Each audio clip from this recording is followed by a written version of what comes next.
That's great. That's nice. Okay, so yeah, welcome to our first online session together. Okay, thank you. Yeah, hope you visited the lessons or the lectures on YouTube. Yes, I did. I did. Everything is Oh, okay. okay, that's fine. So yeah, so today's session will be more of interactive. Yeah, more of interactive things. All of these things are really online, so we're just going to be discussing till we're done. All right. All right. Yeah, yeah. Okay, let me continue. So we're talking about computers here. So yeah, so tell me something about a computer. I mean, you're doing software engineering, so Uh-huh. you should at least have own a computer, right? And Yes, I owning a do. computer means at least you know how to turn it on, you have done something on it. So yeah, so what do you Uh-huh. understand by computer? Uh, a computer is an electronic machine or an electronic machine, something like that takes data as input and then uses instructions and then processes the data back out as output. Okay, yeah, that's very true. Yeah, correct. Okay, so um, uh, what are the different uses of a computer that you know? Like, what has prompted you to use a computer before? You can use a computer to do many calculations at once. You can use it to write documents. You can Mm-hmm. also you can also use it to solve complex situations, complex calculations. That's what I mean. Okay, all right. Yeah, that's very good. That's very good. Yeah. So give me some examples of computers you know. Uh, there's laptop computers, desktop computers. I think you can also Okay. have there's this other one which I read in the module. They say ATM machines. They are. I don't know whether it's. They're also computers. Yes. Okay. Yeah, that's very true. How about your smartphone? Yeah, it's also a computer. Okay. Yeah, that's true. All right. Okay. So also see that. So can you see my screen? I'm sharing the notes Yeah, I there. can. I can see a screen. Do you want me to turn off my video? Or? Um, it's fine. It's fine. I don't mind your video being on. So All right. yeah, it's fine. Yeah, All right. whether on I or can. off, no problem. Okay. Yeah. Okay, so let's continue. So we have general purpose computers and special purpose computers. So I Mm-hmm. was saying a general purpose computer is one which is versatile, as in you can use it to do so many things at the same time. For example, your smartphone, right? Mm-hmm. Use it to play games, use it to watch movies, use it to text, to make calls. So you're doing so many things with it. So you cannot just say, okay, maybe my smartphone can only be used for this one purpose or for this one task. No, your smartphones do a lot, right? Correct. Yeah, so that's why they're called general purpose computers. Then we Mm-hmm. go down to special purpose computers now. These are ones which their tasks are limited. Okay. So most of the times they can perform only a single task. So I think that's where you found okay, we have the ATM, right? The ATM machine. Mm-hmm. Yes. So you said ATMs. So what do ATMs do? You just know okay, they're mostly always in banks, right? For transactions, banking transactions. Mm-hmm.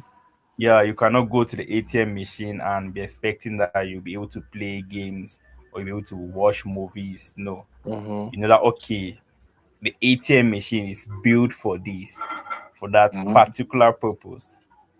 So those ones are special purpose computers. Exactly, special purpose computers. Okay. Yeah, that's clear, right? Yeah. Correct. Yeah. Yeah. Okay, thank you. All right. Then you see traffic lights as well. Traffic lights for controlling traffic flow. Those ones to have special purpose. Mm-hmm. Yeah. Then obviously medical devices where you go to the hospital, you see they have their own special types of computers, right? Mm-hmm. Which are meant to MR, do. MRI scanners. Yes, yes. Mm-hmm. Yeah. So there are many more MRI scanners, special monitors, even that blood pressure machine that we used to use. Okay. Yeah. So you see that they have their own specific purpose. So you know, okay, if I'm going to buy this, I'm expected to do just that single task. Okay. Yeah. Even some of our home appliances, right? Some of these are modern appliances that use some kind of technology. Yeah, most of the times, those in fact those ones are special purpose computers as well. Like the technology in them, like you see, maybe a fridge has a screen that you can do this, do that. I mean, it's specific to the fridge or it's specific to the washing machine or the microwave. All that's clear. Yeah.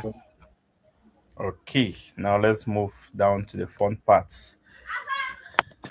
So, the main parts of computers. So, have you guys ever heard of hardware before? Like, in terms of computer, right? Hardware. Yeah. Okay, okay, Rollins, tell me something about the hardware. Mm. The hardware is just the physical part of a computer. For example, Okay. like the monitor, the mouse, Mm-hmm. uh, Yes. The keyboard. keyboard. Yeah. Yeah, that's very true. So you said those are all parts of a computer that you can touch, Yeah. right? Yeah. Exactly. Okay. So we move down. You see that okay, the hardware can be classified into what? To have input devices. Mhm. So these are devices which we use to give the computer data or instructions. For Mm-hmm. example, we have keyboards, we have mouse, we have touch screen like in your phone, we have Mm-hmm. microphone. So you know, and the microphone is an input device, right? Actually, I thought it was an output device because when it amplifies your voice, right? Or I don't understand how that one works. Yeah. So how does it actually work? Because think of it. Um, when you have, or why do you actually use the microphone? Is it the microphone that actually amplifies the voice, or its own work is just to get the sound right? Then Mm-hmm. it's maybe you actually listen to maybe your voice from a speaker, if Mm-hmm. I'm not Yeah. mistaken. Mm-hmm. So it's an Yeah, input to it, and you listen exactly. to your voice. Yes, yes, yes. Correct, correct. Exactly. So it takes in the sound, sends it to the computer, then the computer does whatever processing it does and sends it back through a speaker. Mm-hmm. That's it's an input device. Exactly. That's it. Okay. Then we have the scanner as well. So the scanner too is input, right? Mm-hmm. Mm-hmm. Yeah, exactly.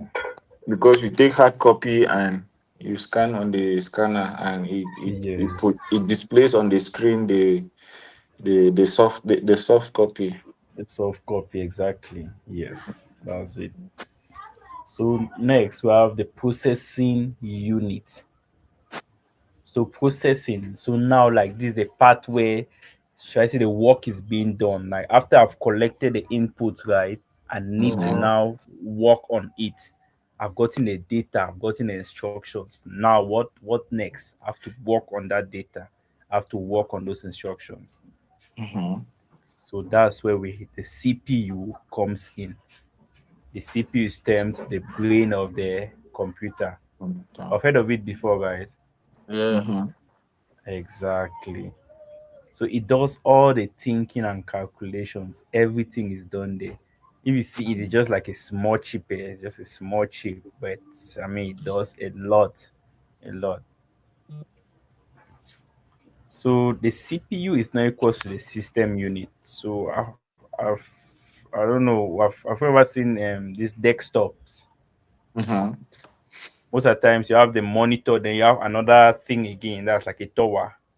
Mm-hmm. Yes, that's Yes, the so some CPU. you see, right? Sometimes people call it CPU, people call it system unit. In fact, everybody just mixing their own. Mm-hmm. So right now we're seeing that okay, the CPU is not equal to the system unit. Now let's see the difference. So the CPU is the brain of a computer, like we have seen up here.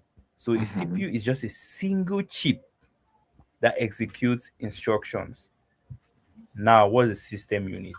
The system unit itself is the entire case. So that large stuff that we actually see, but we call it what? System unit. System unit. And within it, we have what? The CPU.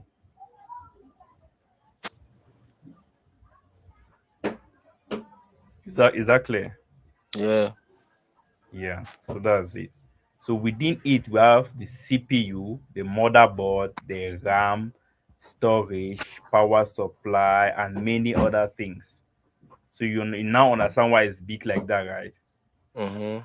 Because it contains all of those things. So next time when you see that big box or whatever, you know that okay, that's called the system unit. Yes. Okay. Then let me see whether I can maybe browse so that we can even see the CPU, right? Let me something about it. Let me see. Let me share a different tab so that I can see it. Let me see. Um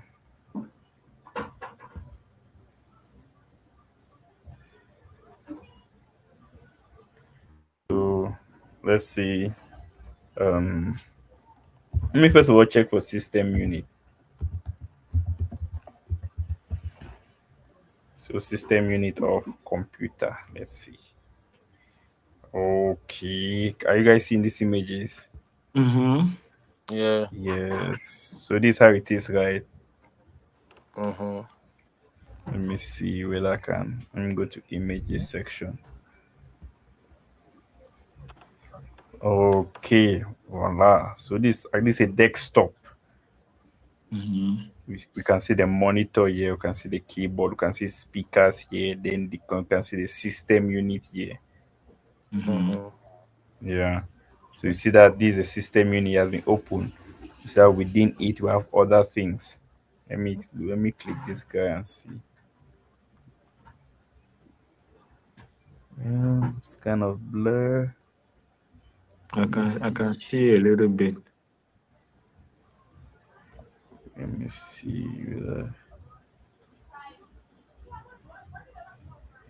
Um, I just wanted that we should see the inside to even see some kind of things there. But Mm. let me just search for the CPU. See if so I can see the CPU itself. CPU of computer. Okay. I see the chip. Mm-hmm. I see how small it is. Yeah. So it's the CPU just it's small. That's why we call it chip. See how it is. It's just inside this large tower or this large box. It has its Mm. own place there. You just put it inside there like that. So within this Mm-hmm. tower now we have other things, not just the CPU. We have the storage, maybe your hard drive or your SSD, and Mm-hmm. many more, many more. Yeah. So see CPU. This is it. These So are them. is that not the part that they call the motherboard? Yeah, we have the motherboard. So the motherboard is something like this. Something like this. So you see that This is like a motherboard. They on it, right? You see in the CPU. Okay, okay. You Mm-hmm. see, right? So it's like that Mm-hmm. large board where those different parts are there now. Mm, okay. Yes, exactly. Okay, let's continue with our notes. All right. Let me share the other screen. So let's continue. Now we're back to our notes. So I've now seen what the CPU is. So I've seen what the system unit is, and now we can make the difference. So I know we can no, we'll no more be confused again, like calling system unit a CPU. No. Mm-hmm. Okay. We also have output devices. So output, you just get output. You know that okay means they give out something, they display something, they show something. So Mm-hmm. their main function is to show us results. So Mm-hmm. for example, you're looking at a screen right now, Mm-hmm. Mm-hmm. right? Mm-hmm. Whether the laptop screen or the phone screen, or we are looking at it. Why? Because it displays information. Mm-hmm. That's true. Then we have a printer. When you have a soft copy in your phone, You you Mm-hmm. print want it. it as hard copy. You need a printer, right? Yeah. Mm-hmm. Exactly. So you see that the printer is an output device. We're talking about speakers already, and we already made mention of the fact that speakers are output devices. Also, Mm-hmm. your headphones, your earphones, or Mm-hmm. earpiece. Yeah, that's clear, right? Yeah. Okay. Okay. So, storage devices as well. So, storage, really now, okay, they store something. So, input devices take data, take instructions. So, when the computer actually takes all of those, where do you think it has to keep them? We need the storage devices, right? Yeah. Exactly. So the storage devices are there to store your data. So we have what? Hard disk. We have Mm-hmm. hard disks, which can be either HDD, that's hard disk drive, or SSD, that's So. solid state drive. So they all sit inside our computer. Mm-hmm. So you can either have the hard disk drive or the solid state drive in your laptop right now. Are we there? Mm. Yeah. Yes. Maybe some can have both, but most of the times you have either of them. That's clear, right? Yeah. Yeah. So we also have external options for storage. For example, your USB or flash. Mm-hmm. Yeah, those ones are portable, right? You can have it, you can put it in your pocket and you're moving around. And then Mm-hmm. maybe you can put a document inside, put it in your pocket, go somewhere and share the document with someone else. Mm-hmm. Same as a memory card. Exactly, same as a memory card. And then we also have sometimes you hear someone says, okay, we also have a cloud where we store things. For example, you have Google Drive. Yeah. Mm-hmm. Yeah. Mostly once you create a Gmail account or an email account, like you have your Google Drive account already, right? Yeah. Where you can store things. So it's good to make use of all of these storage devices. It helps a lot. I mean, especially the cloud. You store it in the cloud, and wherever you are, you just have to access your email account, and then you can get your documents back. So right now you guys are undergoing this software engineering track, so it's good to know all of these things and know how to use them as well. And I mean, they are there Okay. for us to use, right? So we should be able to profit from it. Okay. So now, how do computers understand storage? How do computers understand storage? It's just like, okay, If I say, okay, tell me your weight now, you give me in terms of kilograms, right? Yeah. Yes. Exactly. So that's a unit of weight. So now, how do computers understand storage? So the first unit is bit. Bit. Mm-hmm. So abbreviation is just the B, small b. So Okay. a bit is the smallest unit of data. So it's either 0 or 1. So have you heard of binary before? Yeah. Binary. Yes. Yes, binary. So binary is a number system which identifies only 0 or 1. So only it has only 2 digits in that binary system, which is either 0 or 1, right? Mm-hmm. So that's it. So that's how the computer sees data actually at the base form, like the smallest form of data is either 0 or 1. That's it, and which we call a bit. Then now, if the data wants to somehow be much, right, larger than a bit, then we can go to what?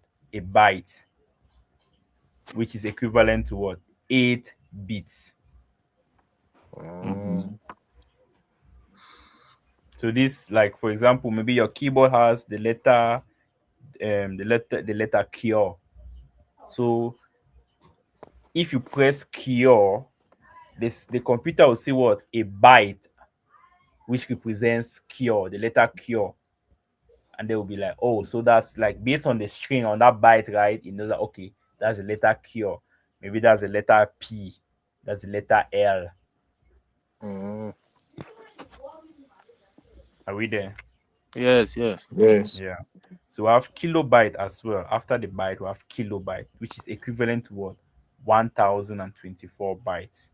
Most of the times, maybe your files in your computer or your phone, you if you go and check maybe their size, right? You see something kilobytes. Yeah.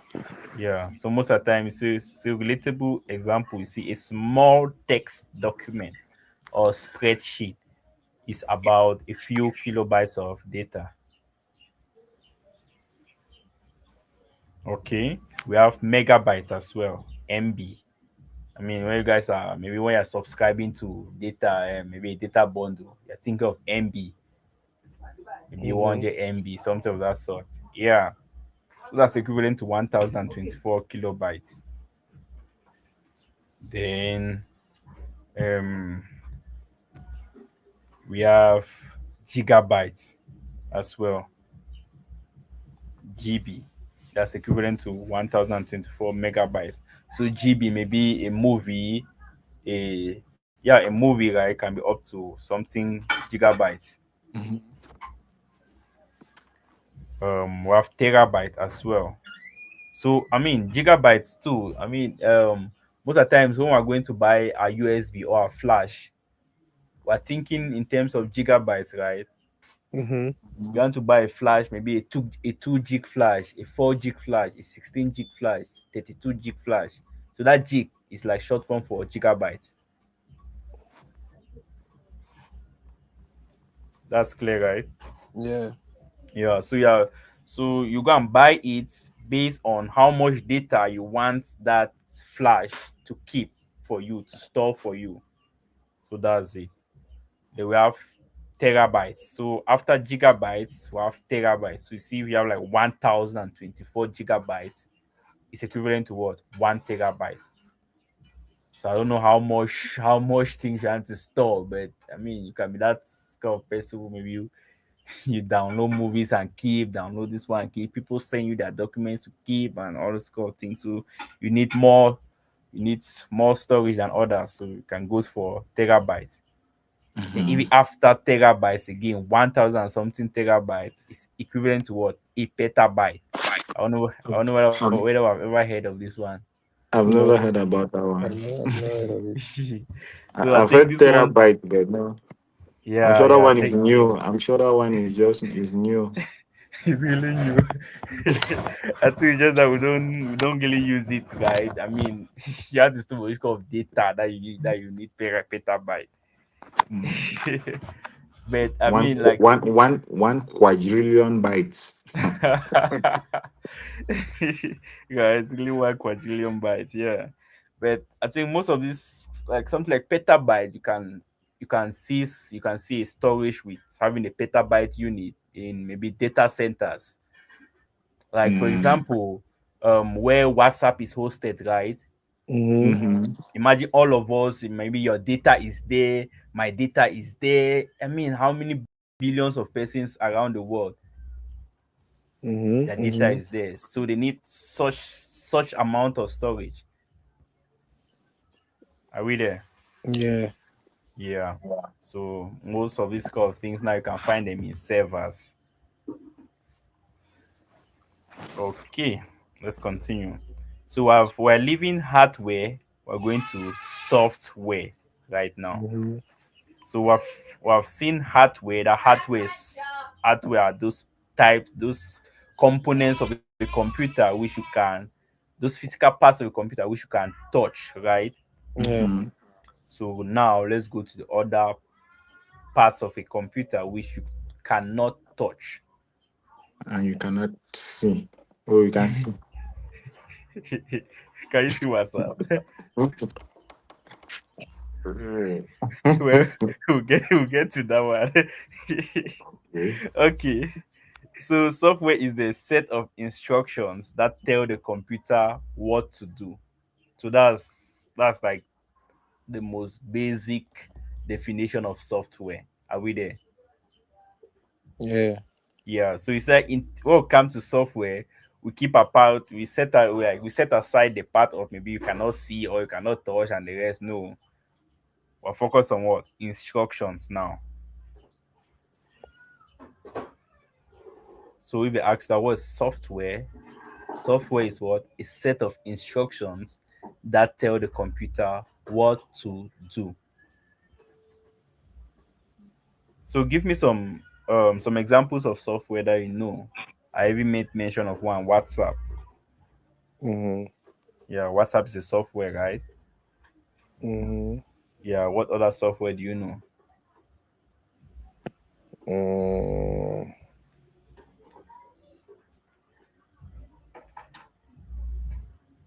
mm, yes.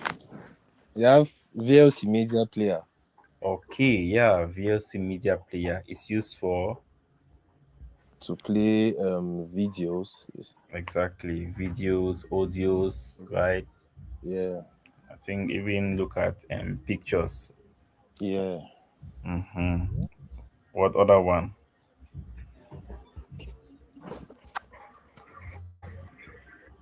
You have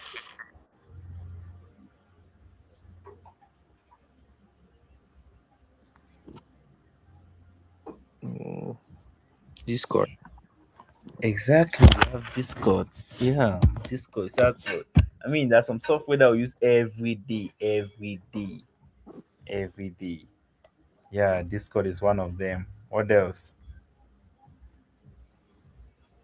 What? Can you please come again? What were you asking? I was asking examples of softwares. Mm, a software. So, and they will set examples are like maybe you have WhatsApp. WhatsApp is a software. Mm-hmm. Um, Rollins made mention of VLC media player. Yes, that's the software we use it to watch movies. Mm-hmm. He made mention of Discord. That's true. That's an example of his software. So what else?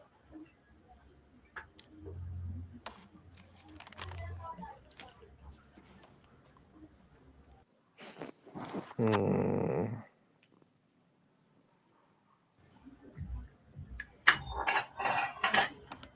Uh,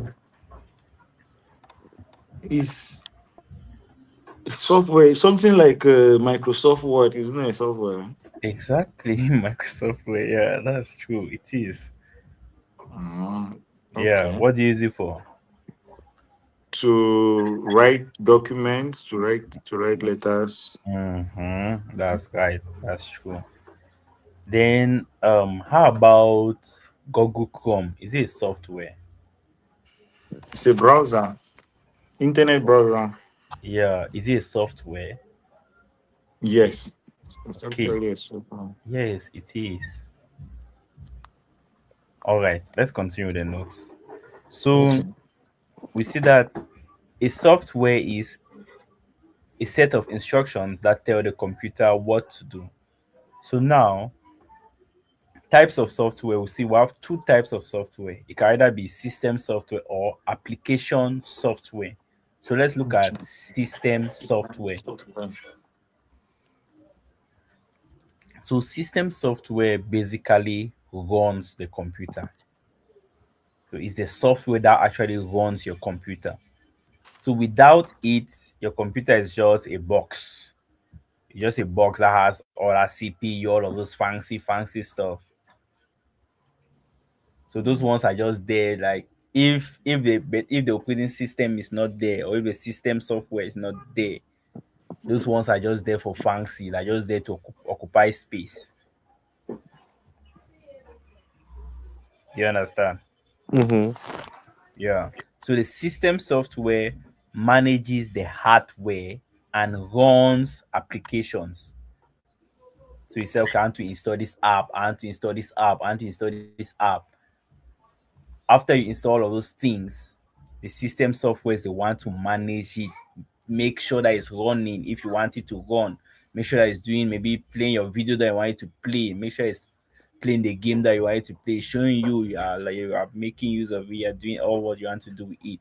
So it's a system software that takes care of all of that. Are we there? Yeah. Mhm. So they can be categorized into what? One, operating systems. Have you heard of operating system before? Mhm. Okay. An example of an operating system is what? Windows. You've heard of Windows before? Yeah. Mhm. Exactly. So Windows, you hear someone saying to can buy a Windows laptop. Or my laptop uses Windows. Yeah. So if you get of Windows now, okay, Windows is an operating system, System. which means without it, that machine will not run. Or not run as you're saying like that. You know Apple laptops. Yeah. They OS. have yes, they have their own operating system called Mac OS, Mm. and then there are others which we call Linux. So Linux is a type of operating system as well for what core functions. We're going to see that as we proceed with our classes. Okay. Yeah. Okay. An OS or operating system allows you to start the computer. It manage hardware and software as well as allows you to interact with the computer. So you see that this is like basically all what you actually need a computer to do. Like when it comes to a computer, you want to be able to start it. What is managing your hardware, what is managing your software, and what is helping you to interact with your computer. So that what is the operating system. System. Mhm. Yeah. That really tells you that without it, that laptop is just nothing. Just a box.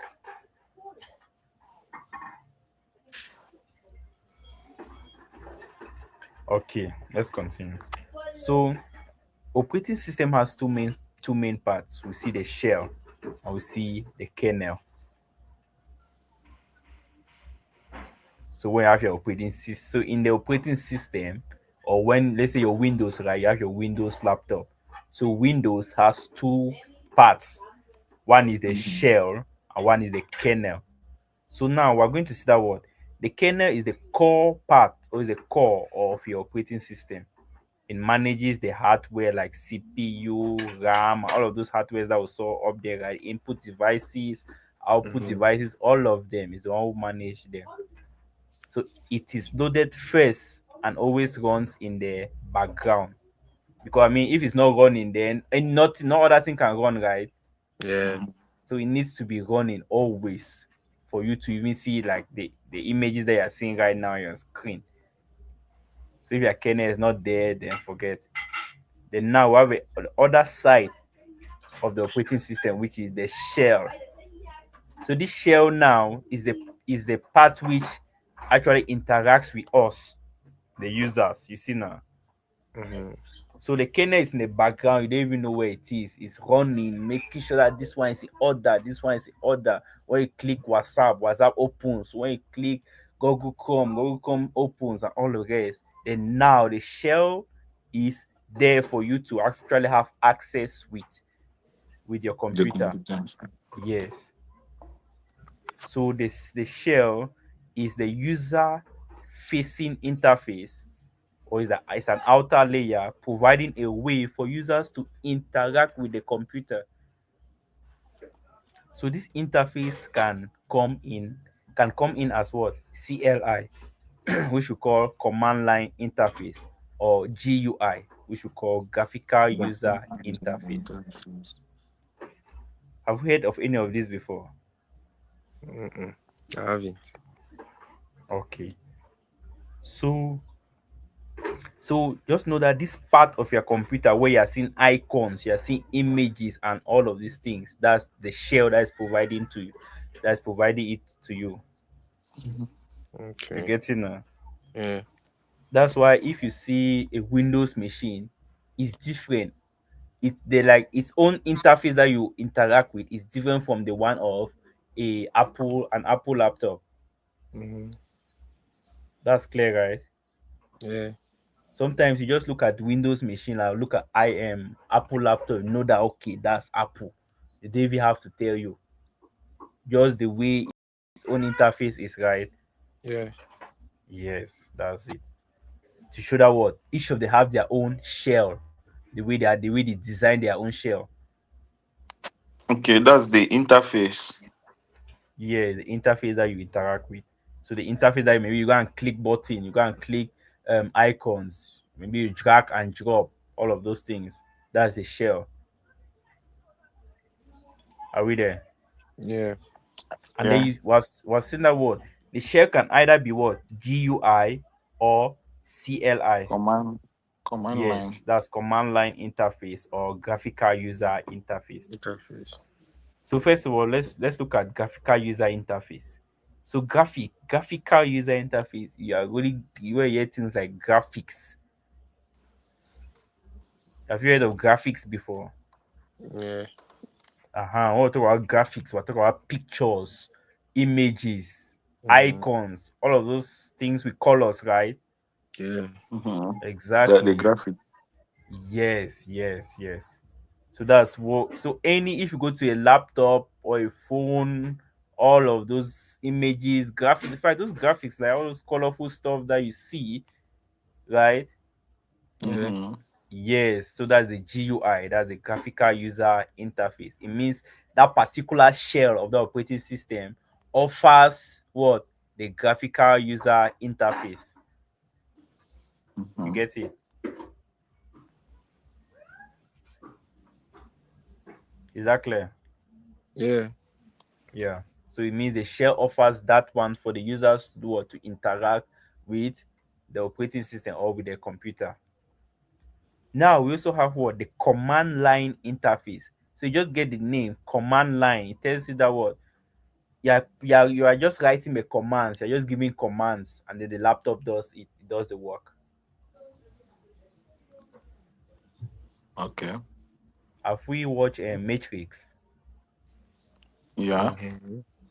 Yes. I mean, how can I describe it? There's a part where maybe you're just in a black screen and some green Right. text there. Yeah. Yes, exactly. That's how the command line interface is. You can just say, okay, Mm. maybe open When you're WhatsApp. trying to. You open Yeah. WhatsApp. You understand now?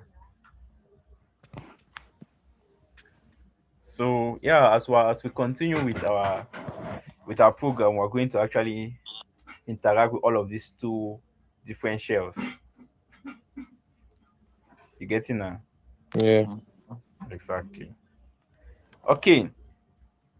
So notes the shell is how you ask for things, and then the kernel is what does the work by interacting with hardware. So this is like a small summary for the two. Are we there? Yeah. Okay. So also we also have other operating systems like what? Android. Did you know that Android is an operating system? Okay. Mm-hmm. At least if you never knew, at least now you know, right? Yeah. Yeah. So Android is an operating system. Fine. I'm So doing yeah, that something. okay. And to go and buy Android phone, and to go and buy Android phone. Yeah, I want to talk about Android like I was actually talking about the operating system of that phone. Mm-hmm. Is that clear? So that's it. All right.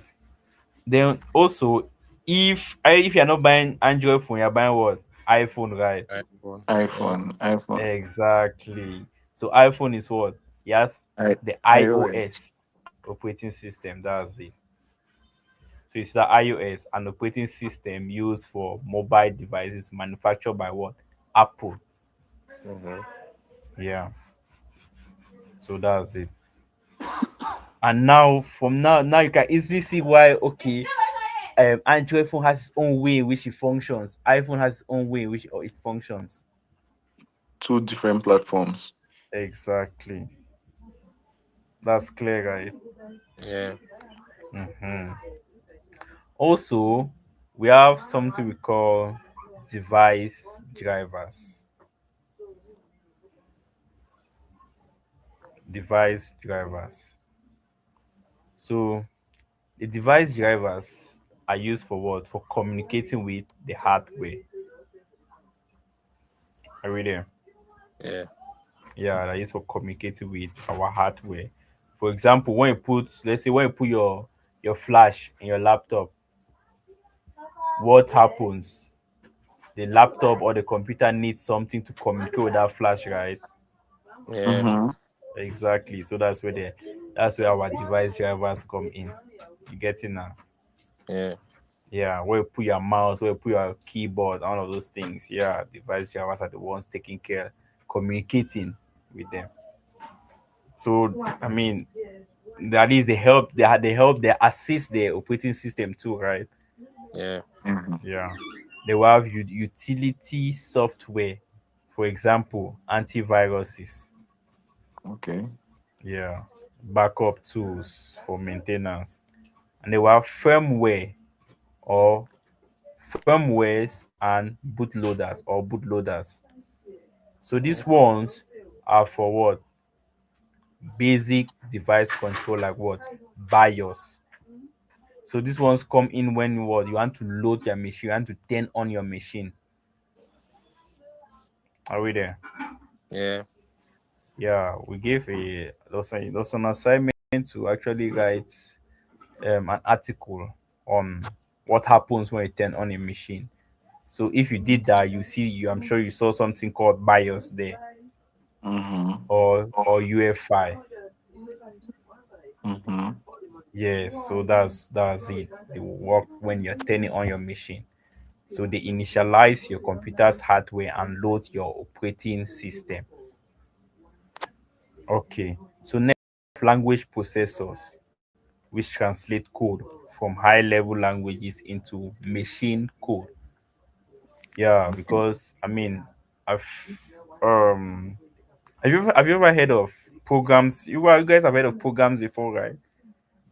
Yeah. Or have you ever heard maybe Programs. someone say that coding? Yes. Yeah. Yeah. Yeah. Yeah. Yes, exactly. When someone says they're coding, what are they doing? They are they're giving instructions to the computer using a particular language, right? Mm-hmm. Mm-hmm. Yes, using a particular language. Most of the times, that language is a language which that person understands, obviously. Because you cannot write a language that you yourself don't understand, right? Mm-hmm. Yeah. Yeah. Yes, exactly. And most of those languages that we use for coding are not actually the best for the computer. As in, the computer actually does not even understand those languages. Like, let's say if you go and tell the computer that, um, um, if you just write "open me WhatsApp," the computer don't know what you're saying. No. So Mm? is a language processor that will then translate the input, the information they have given to the computer into zeros and ones. Exactly, that's it. That's what we need those language translators now to act as our interpreters, right? Mm-hmm. Mm-hmm. Yes. So that's it. So they include what? Compilers, interpreters, assemblers. So all of them like that. They have their own different roles. They have their own places where they come in. Okay. Exactly. Okay. Yeah. So we're actually going to see these guys in work here while we're like throughout doing the program. We're going to get to know more about them. All right. Yeah. Okay. Yeah. So that's it. So some other categories include system binaries, Mm-hmm. collections of pre-written code for common tasks, and virtual machines or monitors called hypervisors, which create and run virtual machines. Have you guys heard of virtual machines before? Mm-hmm. Okay, okay. Yeah. So what can you say about them? Yeah, can you say something about virtual machines?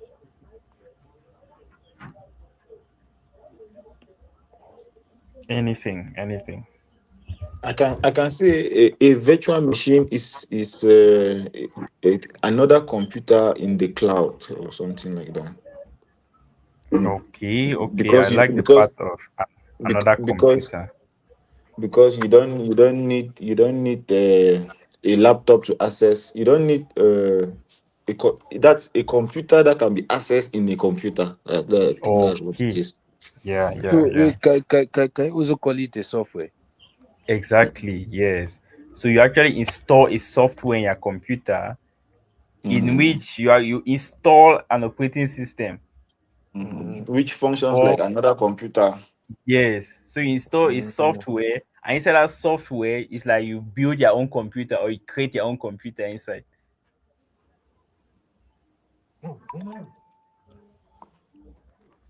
So you get the technology. It's like wow, how are people even doing that kind of thing? Yeah, so yeah, we're going to see something like that maybe during our class one time, maybe hopefully. Okay, application software. So we said that software is categorized into two, right? Either system software or application software. Now, and there is that all of this time we have been talking about system software. I've not even made mention of what WhatsApp and all of those things. So that really tells you that what they are found under application software. You get it now? Mm-hmm. Mm-hmm. Yeah. So they are used for common day-to-day tasks like what? Word processors. We have what? Microsoft Word for typing documents. IDEs. So we're going to see a lot about IDEs when we start coding. They're called Okay. integrated development environments for writing code. We have web browsers like what? Google Chrome, Microsoft Edge, Firefox, Mozilla Firefox for surfing the web or browsing. We have media players for playing songs, movies, and viewing images, like we talked about the VLC. We have games, all your games are installed. In fact, all those things that we call apps, right? Go and install them on Play Store, Apple Store, all of those stores. Hmm? Mm-hmm. That's clear, right? Yeah, yeah. Okay, so yeah, so we have additional resources here. So when you have access to ISC Learn, you go click on these pages. You see, click on these links. If I click on one, open a different tab, and you can see like this one is a YouTube video talking about introduction to computing system. Mm-hmm. This one is introduction to computing itself. This one is a research or a PDF. This one's to our videos. So they are very good resources. That will really help you. So, any question before we go to the next thing? Mm-mm. I hope everything was clear. I hope everyone understood. Yeah, I did understood. Okay. Did anybody join us? I can see 3 persons here.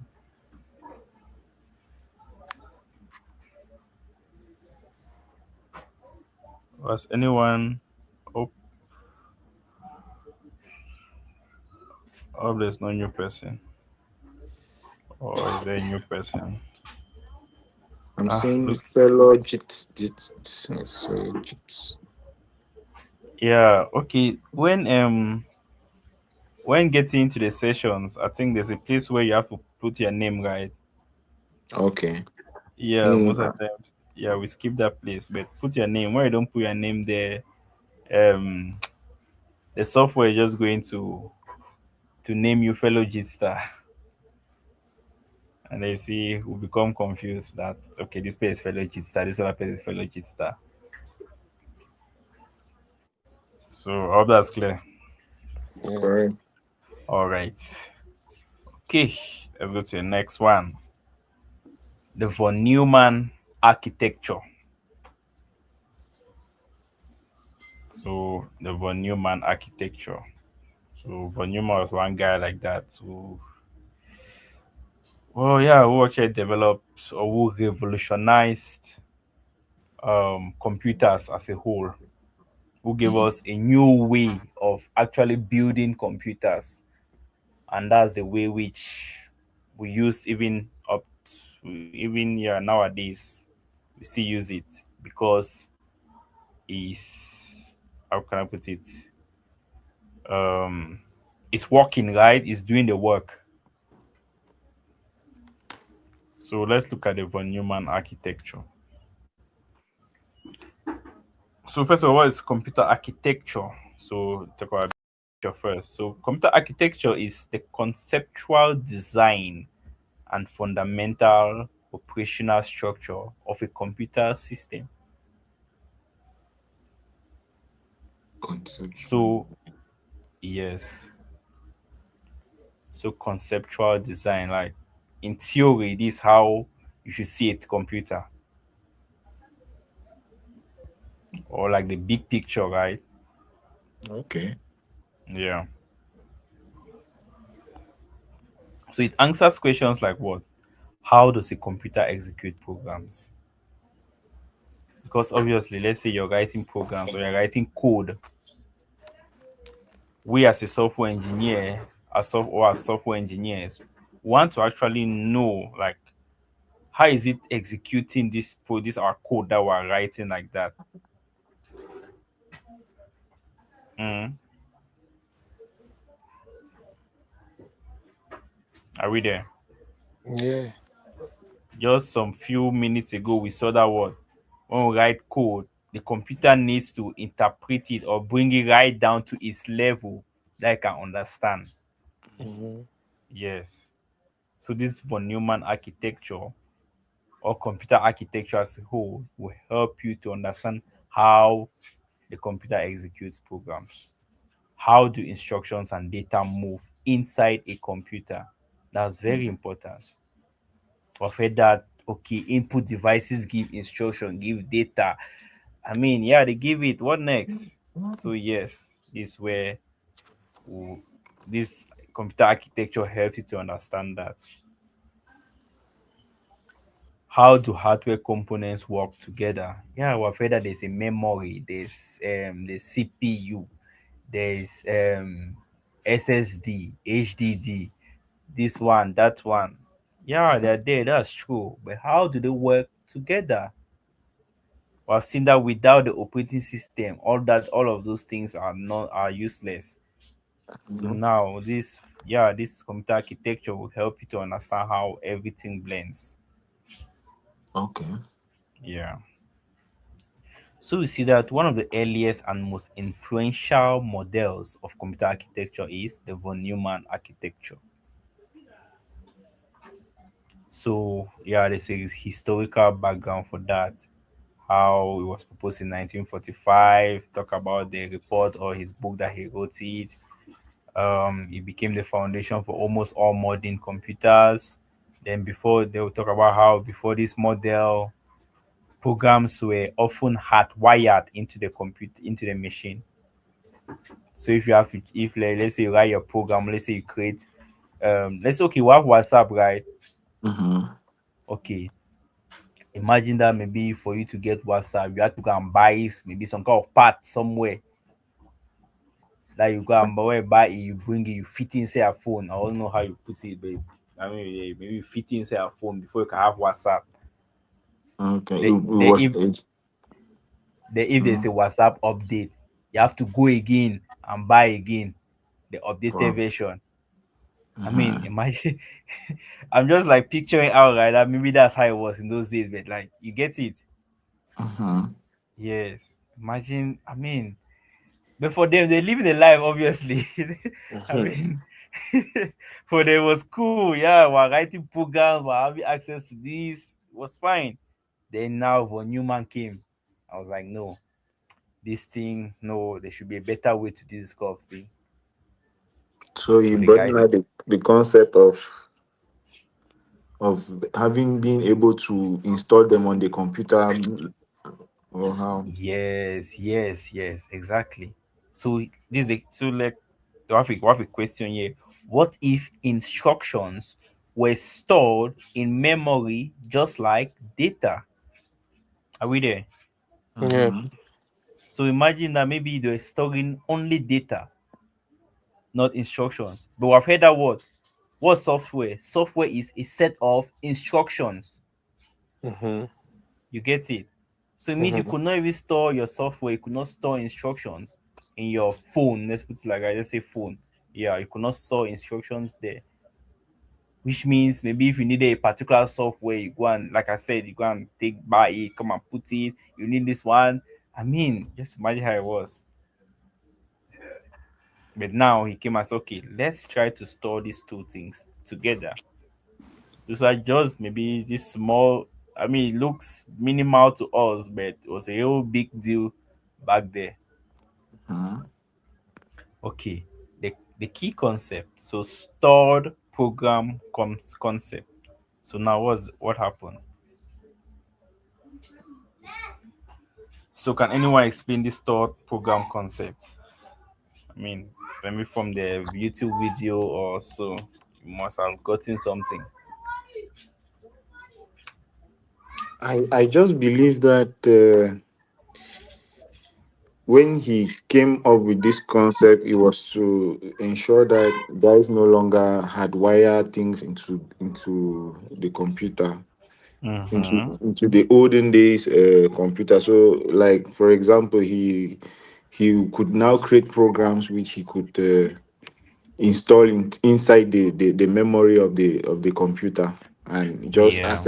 just access it from there. Okay. Yeah. All right. So let's take a look at it. So the stored program concept says program instructions and data are stored in the same memory.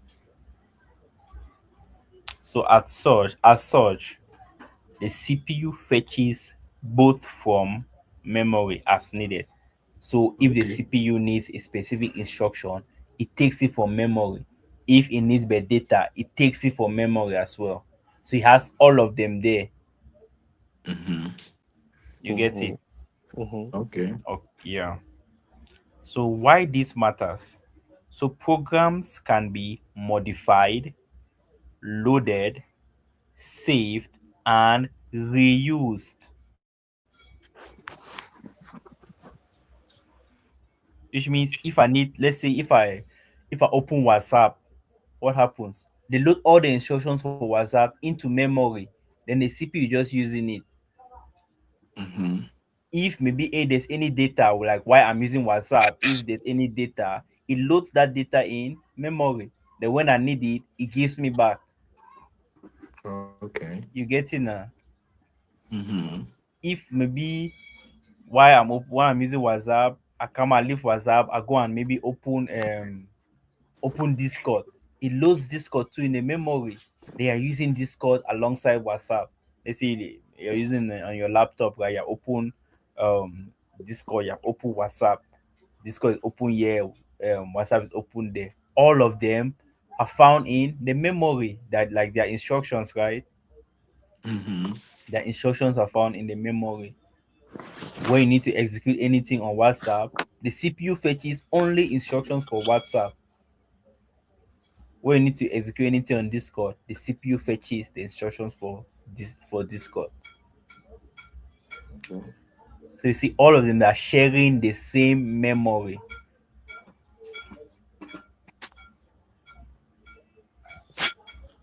If there's any modification, if there's any be update, yeah, you can update it and then you still use it.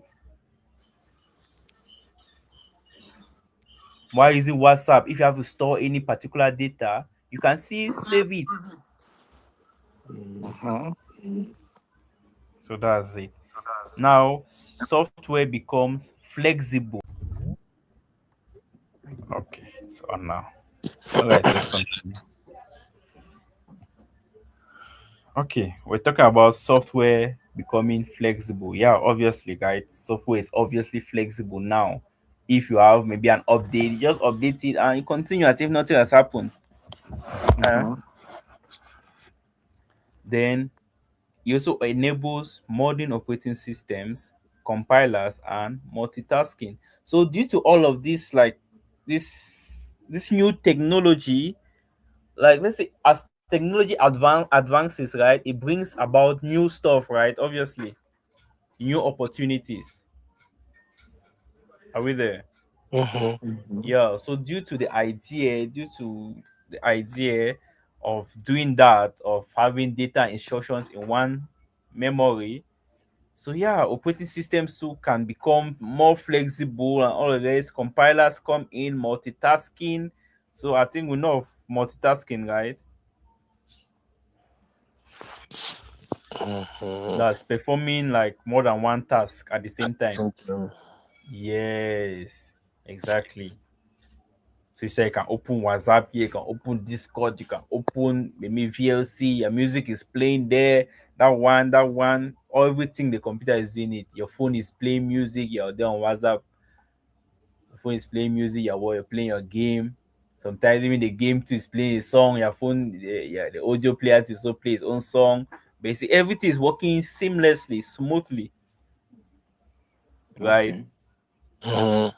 Yeah. So it's due to that particular technology or that particular idea. It brought about this kind of like revolution in terms in so far as computers are concerned, especially so far as softwares are concerned. Okay, now let's look at some kind of structure or how you can see the memory, right? In the case of the von Neumann architecture, how we'll see the memory now. So you see, memory may contain what? So first of all, you see we have the address section, and then we have the content section. So it's that memory is like what? A box that has shelves, and each shelf has what? An address. Can you see? Mhm. Mm-hmm. Yes. Please, can you So please can you enlarge your screen? It's blocked Try to zoom partially. in, bro. Okay, okay, okay, okay. is it clear? Mm-hmm. It's better. I don't know how to do it there.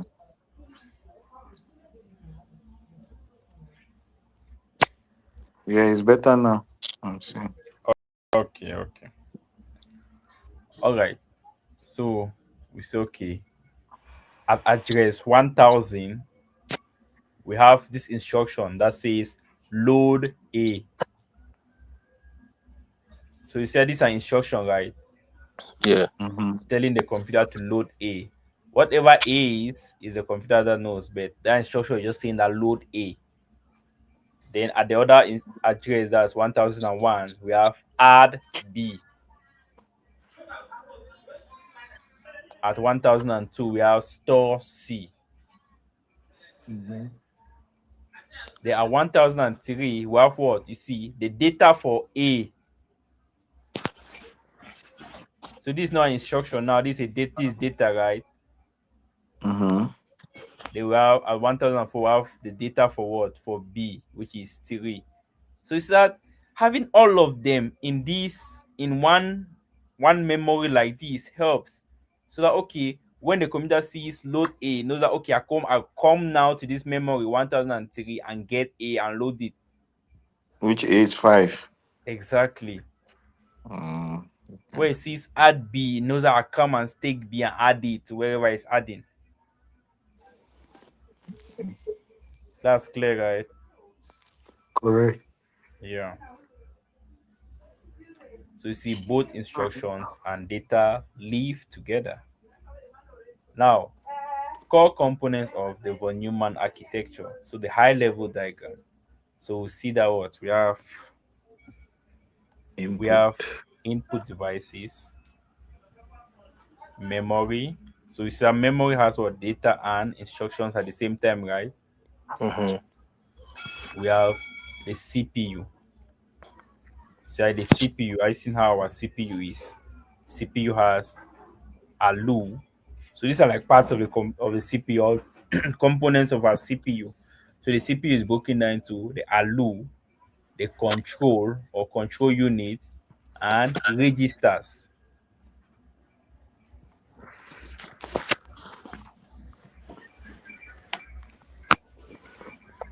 Then after we have the output devices. So let's just look at it again. You see that okay. The first part is the input devices. So what do we say input devices are again? Input devices are the parts of the computer which you can use to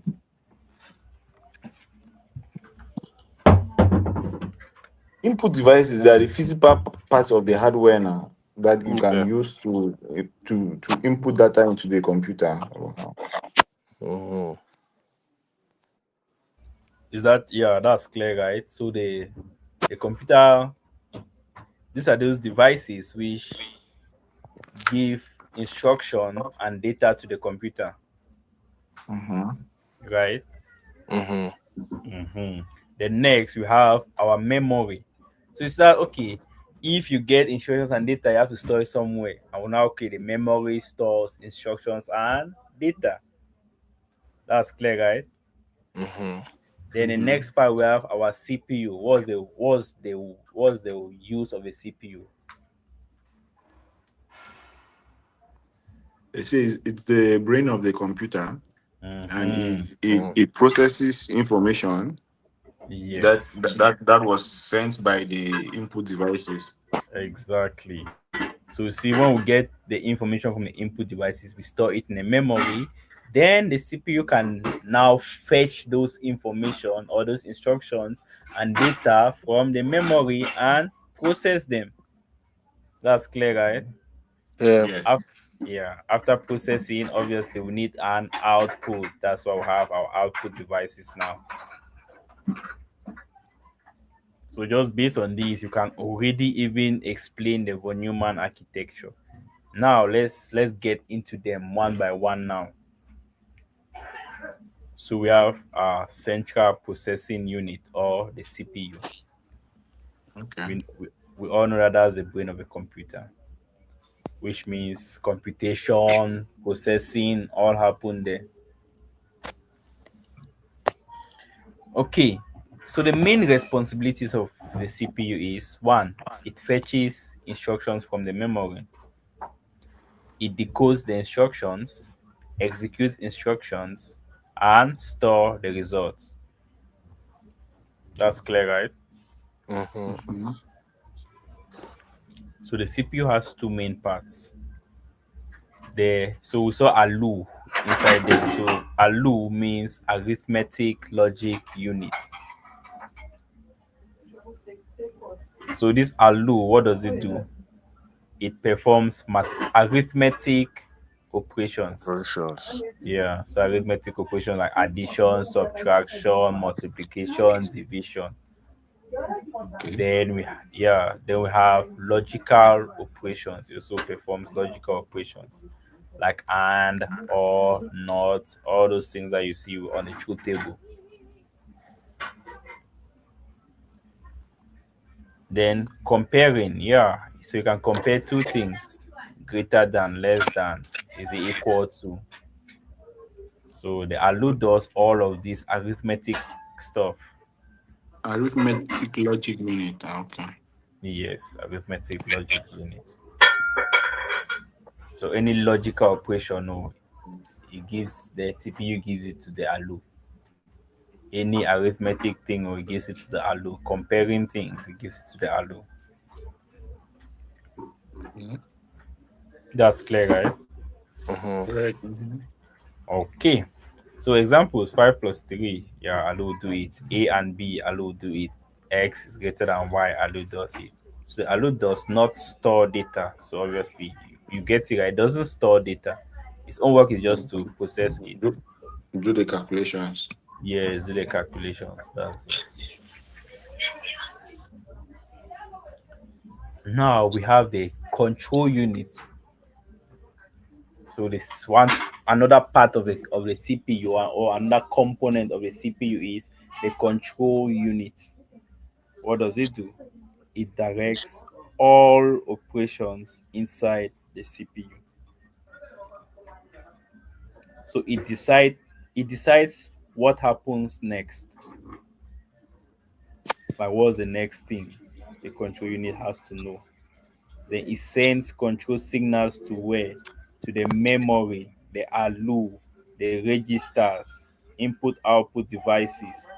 So based on what's going to happen next, right? It knows the person to like send a signal to that, hey guy, you're the one to do this thing.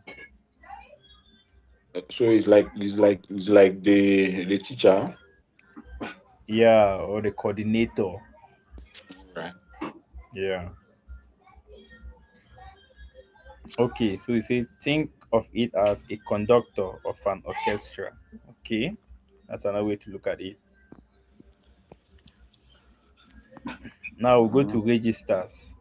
So we have seen that what the CPU has to get the data or instructions from memory, right? Mm-hmm. And then we have seen that the ALU doesn't store any of these things. So obviously the CPU needs to have something that where it gets it or where it fetches it from memory, it has to store it inside, right? Mm-hmm. Mm-hmm. That's where the registers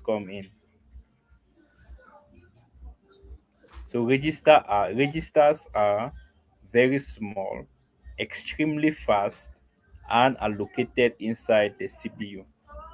So they help to store those instructions or those data when the CPU fetches them from memory. Okay. So it's not if the CPU fetches everything at once or no, because obviously we have seen that what registers are very small, right? Which means they're obviously smaller than the memory. So the CPU cannot fetch everything that's in memory at once and store in the registers. So it fetches only the particular instruction that it has to run or process at that point in time. Or what that was sent by the control unit. Yes, Mm. which is the specific instruction which it has to process. It doesn't like carry everything, gather everything from memory. No. It just takes the instruction which it has to process at this time and uses it. When it's done, it sends the data if there's any data or if there's any output. Are we there? Okay. Yeah. Yeah. Okay, so we have common registers. So right now you see that okay, it's not as if there's just one register or there's just one box that does everything. So we see that okay, we have several registers. We have program counter. Program counter is a type of register that does what? It holds the address of the next instruction.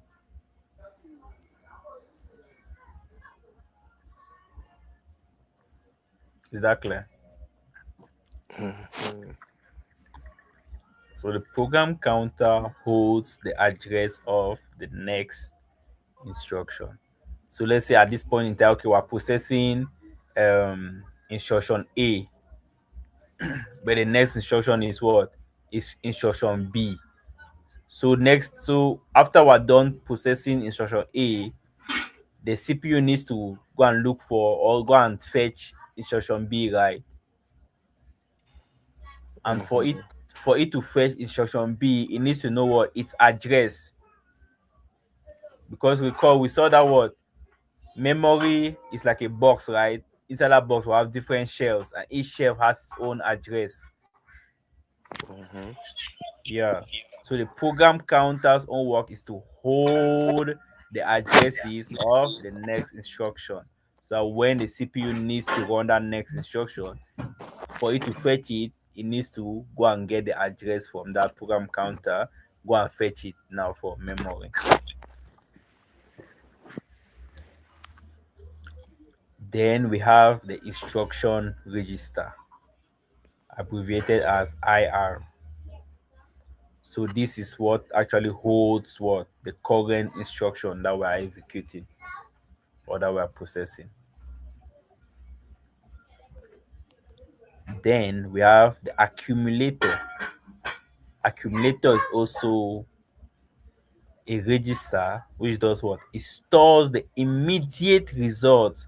So let's say the ALU, right? You might recall that ALU is the arithmetic logic unit. When it does Mhm. 2 plus 2, obviously there's a result. So we need something to store that. So that's where the accumulator comes in.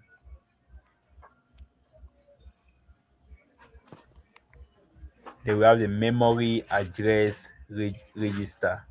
So memory address register, that's it. It stores the the address, right? The memory address. Then we have memory data register. So it stores maybe whatever data has to go back to memory. So we said these are different registers, one, two, three, four, five, that are found inside or within the CPU. And each of them have their own different tasks. Okay. Yeah. So now why does the CPU have registers? Because I mean, why didn't it just leave everything in the memory, right? And just be taking them as needed. So now we say okay, registers are much faster than RAM. So RAM is the equivalent of what? Of memory. So RAM is the same thing. We use it interchangeably. It's another way to call memory. Are we there? Okay. Mhm. Okay. Yeah. Yes. So RAM we is said random access memory. Or exactly random access memory, which is what we call the primary memory of your computer. okay. Yes. So registers are much faster than RAM. So that's one reason why the CPUs need or use the registers. Because Mhm. the CPU does a lot, right? So it needs to be able to have access to its data and instruction faster. So it doesn't want to rely on the RAM for that. So when it goes and fetches the thing from the RAM, it keeps it in a register where it's easier for it to have access to it and faster. That's clear, right? Mhm. Mhm. Okay. So the key difference between the registers and RAM is that registers are small and super fast storage inside the CPU, holding data currently being used. Okay. Yeah, so that's it. So if I just the fact that it's inside the CPU and the RAM is outside the CPU, really tells you that the CPU should easily access the register, right? Mhm. Wait, the register is inside the CPU Yes, and the RAM is also it's outside the CPU.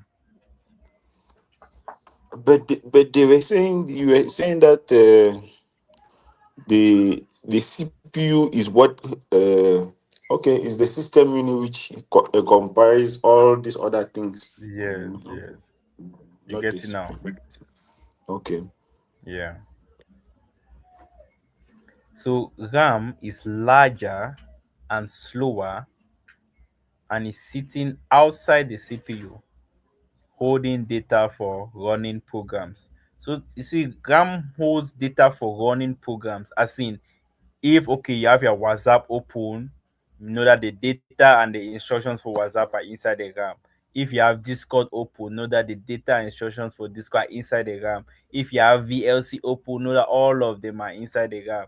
So I mean you can see Mhm. some kind of mix up, right? If maybe the CPU has to only depend on the RAM for everything for that. So as such, the CPU is programmed that what get only get only the instruction that you need at this point in time that you need to process now and store that instruction inside the registers. So as such, if you are going to a register, you're not even checking which memory address again or no. It's going to take because you know that it contains exactly what you need. That's clear, right?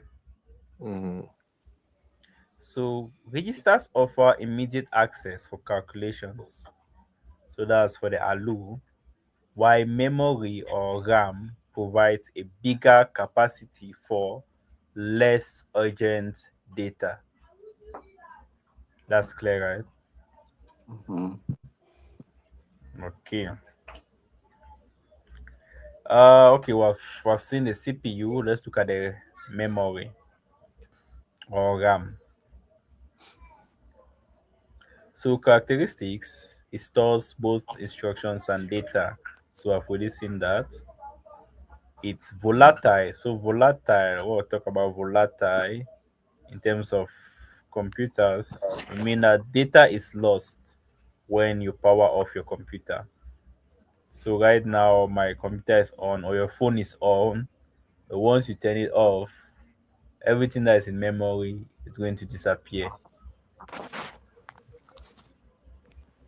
That's why if you turn off your phone or you turn off your laptop, you come back, maybe your WhatsApp will not still be on, or maybe your Discord will not still be on till you turn it on again, right? Are we there?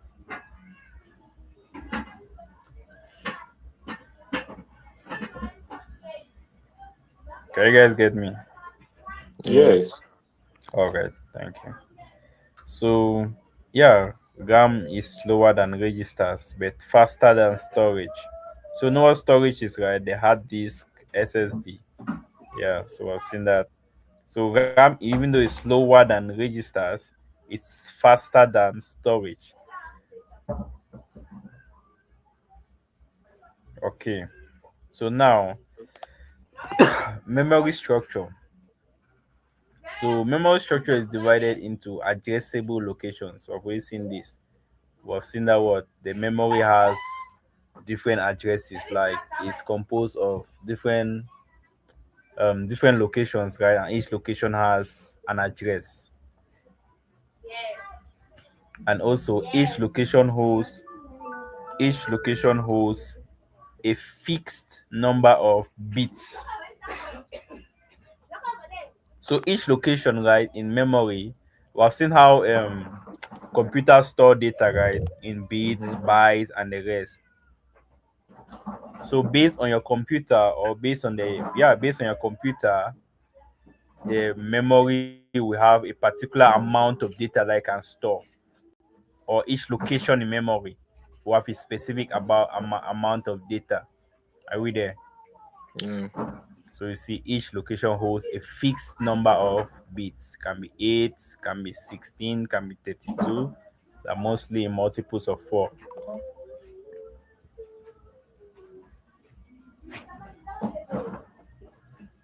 Okay, inputs and outputs subsystem. So Subsystem.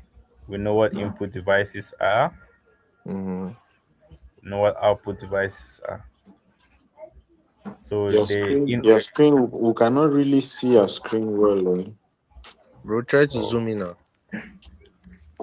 nice. I'm trying Yeah. to zoom in. It's not going. Ish. Okay.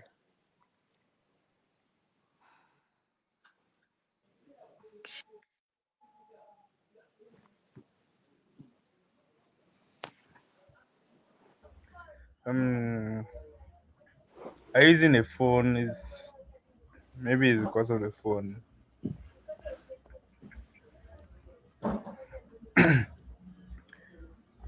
Um It's okay. It's okay now.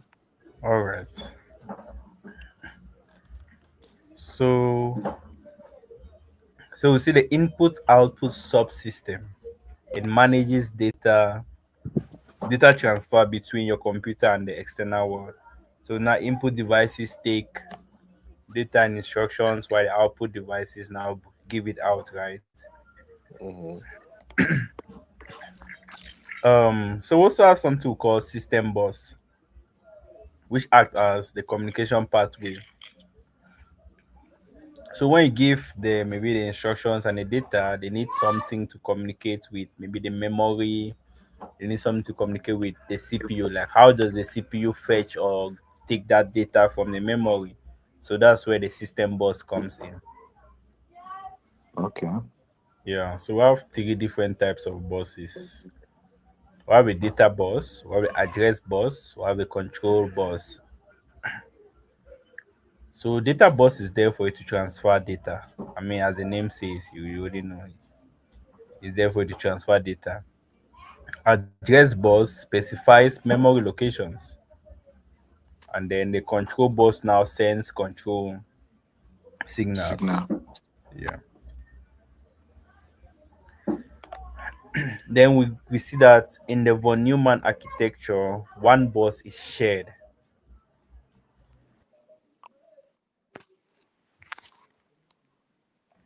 So any idea what we mean by one bus is shared in the von Neumann architecture?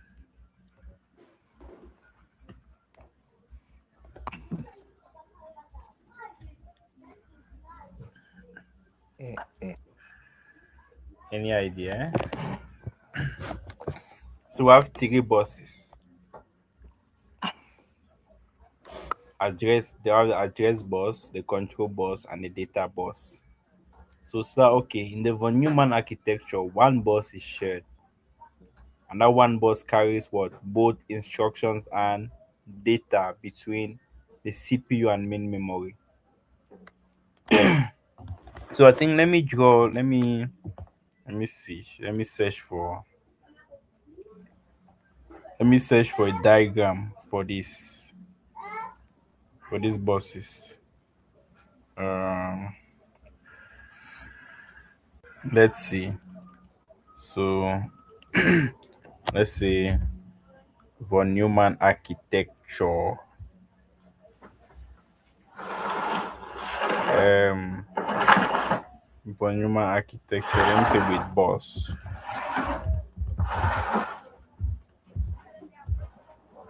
buses, yeah. Okay. Let me see. Can you guys see the diagrams? Yeah. Mm-hmm. All right. Let me check for a good one that can actually see those things. Okay. Let me see. There's one that I used in class. Let me see. Mm,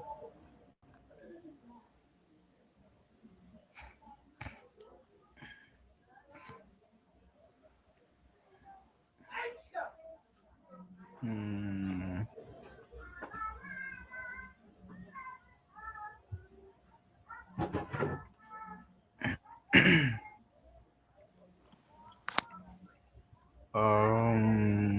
well, let me know if I go far. Let me see if we can take. None of them are actually giving me what I want. Let me see this one. Input output bridge, main memory, system bus. Hmm. Let me see. Let me come up here. Let me see this one.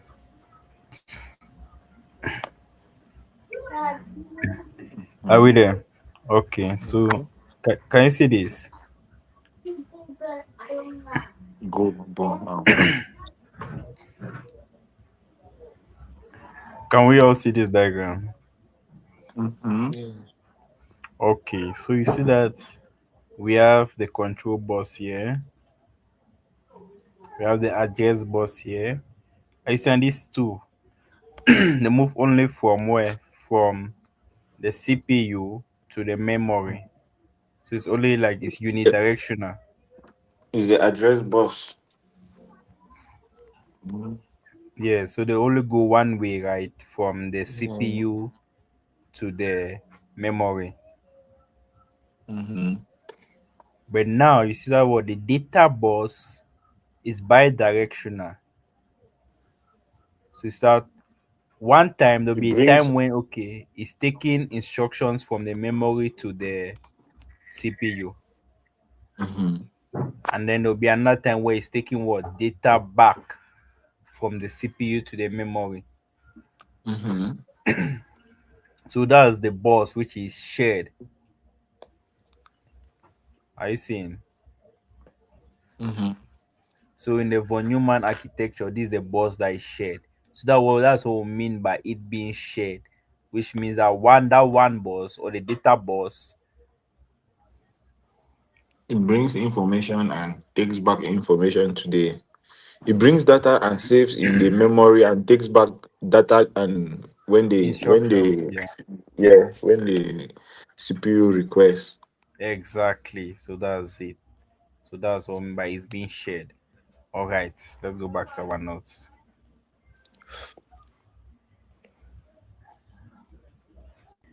Okay, so we see that. So we've already seen that. Then we're going to see that is actually going to cause a bottleneck. So we'll see. So now let's first of all see this instruction execution cycle. Like So so this is like the cycle which the CPU executes instructions. So we see that this is the heart of how computers work. Yeah, so that's just how computers work. So see the first step is fetch. Fetch. So when the CPU, so the fetch is like step one, right? The CPU needs to fetch the instructions from Instructions. memory. So PC, we said PC is a register, right? The program counter, Mm-hmm. which holds the address of what? The next Instruction. instruction, right? mhm. Mm-hmm. Exactly. So PC holds address of instruction. So which means if the CPU wants to fetch, it needs to go to the PC first, like to get the address that it has to go and fetch from, right? Mm-hmm. Yes. So it goes to PC. It takes whatever he has to take. It takes like the address, right? Goes and gets where it gets the memory address, goes and gets the instruction from it. So instructions fetch from memory into what? ER, which is the instruction register. So when it takes the address from PC, it goes and gets the instructions and loads it into what? Into the instruction register. And then it increments PC. Because remember, he has already taken, like he has already used the address that is in PC at that moment, right? So it means PC now needs to update to the next address that it has to go and get. Are we Okay. there? Mhm. Mm-hmm. Yeah, so that ends the first step. They'll go to the next step. He has fetched. So he has to do what now? He has to decode. Mm-hmm. He has to decode. So you The see that what control the unit continue to interpret the instructions yes. And then and determine required action. yes. So that's it. So that's the decode step is done now. So the control unit has interpreted it, then it has determined what next.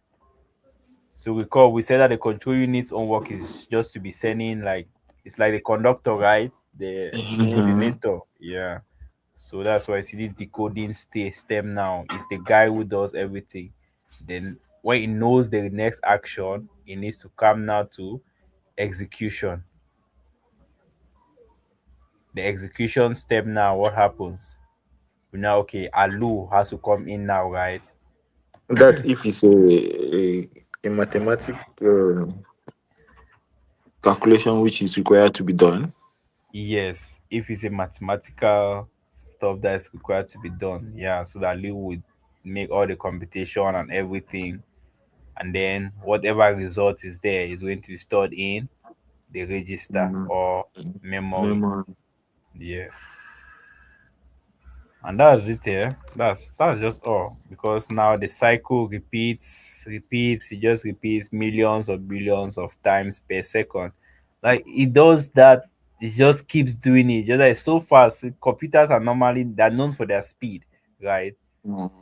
Yeah. So it does it so fast that you don't actually even realize it. Within 1 second, it's already done like billions of tasks. Okay. Yeah. So the von Neumann architecture has a bottleneck. So a bottleneck is a component or process that limits the overall performance of a system, like a narrow bottle restricting water flow. Yeah. So obviously it has its shortcomings. So I mean there's nothing that's perfect, right?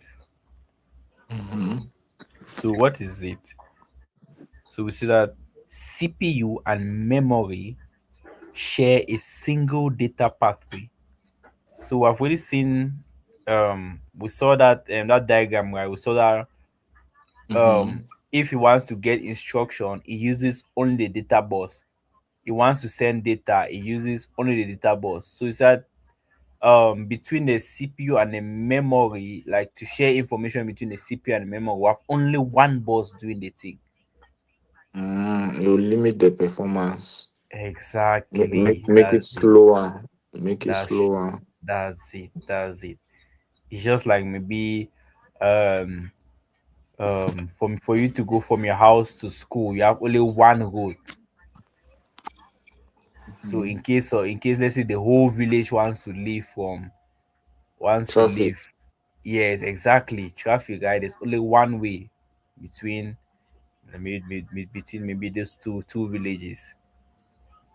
They also say that what instructions and data cannot be transferred simultaneously, and that's very true. Which means if the CPU is getting instructions from the memory, it cannot be sending back data. Data. You have to finish one process before starting the other one. That's it. So you said there obviously will be a delay. Okay. Yeah.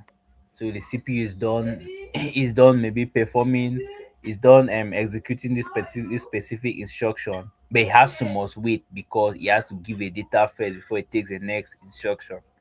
Uh-huh. So obviously that's a drawback. So okay, these are the results. So CPU often waits for memory, which limits performance. That's very true. So this is an analogy. So one lane bridge with traffic going both ways. So you have one way bridge and then traffic. I mean, cars are going that way, cars are coming this way. They're all on that one lane. Then Mhm. yeah. So we have why it matters. So CPU speed increased faster than memory speed. The bottleneck became a major limitation. Yeah, obviously it becomes a major limitation. And yeah, CPU is obviously fast, but so far as you guys are using one road, no matter what, there will obviously be a delay. There will obviously be an issue.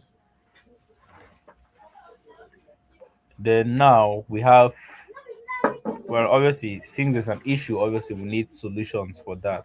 So now, how modern computers mitigate the bottleneck? So even though we still use the von Neumann principles, because yeah, I mean his idea is a very good one. A very His architecture is great, whether I like it or not. Mm-hmm. Yeah. So yeah, we use the architecture, but now we integrate like new modern techniques to help mitigate the bottleneck. For example, we have things like cache memory, we have instruction pipelining, we have prefetching, we have parallel execution, we have multiple cores. So yeah, you guys should take these techniques as an assignment. Go and look up, yeah, the meanings and how they help to mitigate this bottleneck. Mm-hmm. Yeah.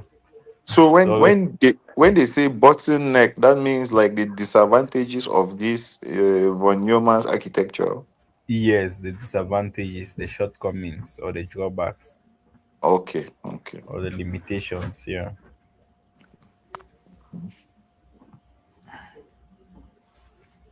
So yeah, take these techniques and go and research on them and see how they help to reduce the limitations or the bottleneck. Okay, so we also have the Harvard architecture. The Harvard architecture. So Harvard architecture is a more modern architecture which was developed to also help reduce, right, the von Neumann bottleneck. Okay. Yeah. So it has its features, and then you see the differences here. So for example, instruction and data memory. So we know that the von Neumann stores instruction and data in a single memory, right? Mm-hmm. Yeah. So now the Harvard architecture came up with what? Separate memory location, or separate memories, sorry. Separate memories to store what? Instruction and data. Mm-hmm. So instructions are found in their own memory, data is found in its own memory.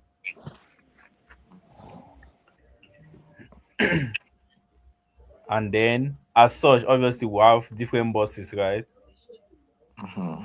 So as such we have different buses, because one bus obviously will need to be accessing um the instruction memory, and the other bus is obviously going to be accessing the data memory, right? Mm. That's for the Harvard architecture. Yes, the Harvard architecture. That's it. That's clear, right? Yeah. Mm. Mm-hmm. Okay. Then obviously speed now will obviously be faster in the Harvard architecture, but more complex. The Harvard Mm-hmm. architecture becomes more complex. That's very true. Because I've all seen how I've all seen how the von Neumann architecture is simple.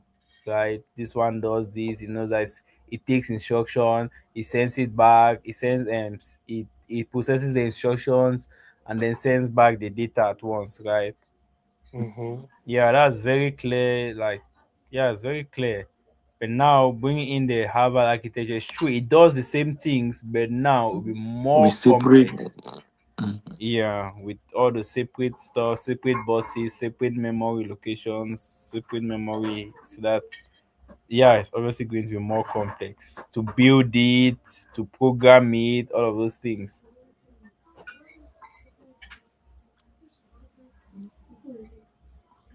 and more costly too, obviously. Okay. Yeah. So most modern CPUs use the modified Harvard architecture, which blends the simplicity of von Neumann architecture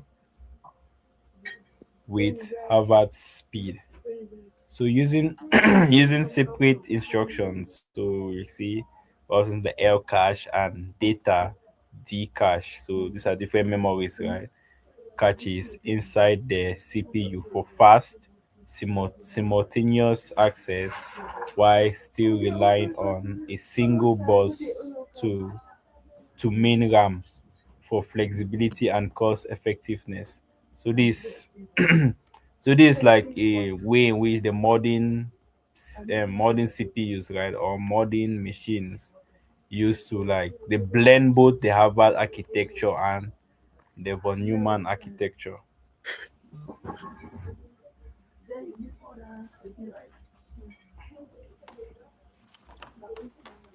All that's clear. Yeah. All right. Any questions? Any questions?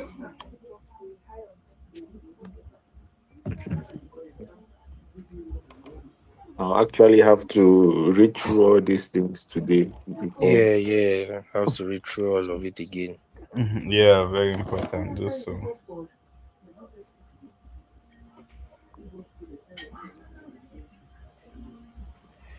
Yeah. Okay. Let's see. What next? What next? What next? I know that. Let me see. We have operating systems, but we're not going to treat operating systems here. Are you all doing software engineering or this? Are we have any data analyst person here?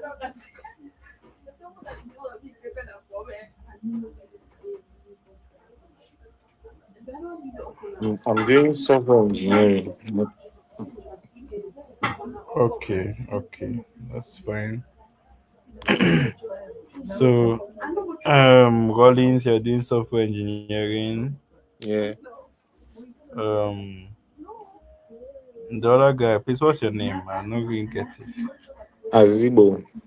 Azibo. Okay, you're also doing software engineering. Mm-hmm. Okay, then that's great. So see we're going to see operating systems in the future. That should be I think it should be next week. Okay. Okay, yeah. So let's look at computational thinking and problem solving. Computational thinking and problem solving. So so we are working with computers. We're working with computers. So we need to be able to break down our problems. Like, let's say one computers to solve problems for us, right? Mm-hmm. Yeah. So we Yeah. want computers to solve problems for us. So we need to be able to break down our problems in such a way that we can actually tell the computers how to solve those problems. So break Okay. them down, like actually understanding the computer in such a way that we're not, okay, this is what the computer understands. I will know how to give it or how to explain to it how to solve that particular problem. Okay. Yeah. Okay. So let's see. What is computational thinking? Definition. Computational thinking is a structured approach to problem solving that enables us to do what?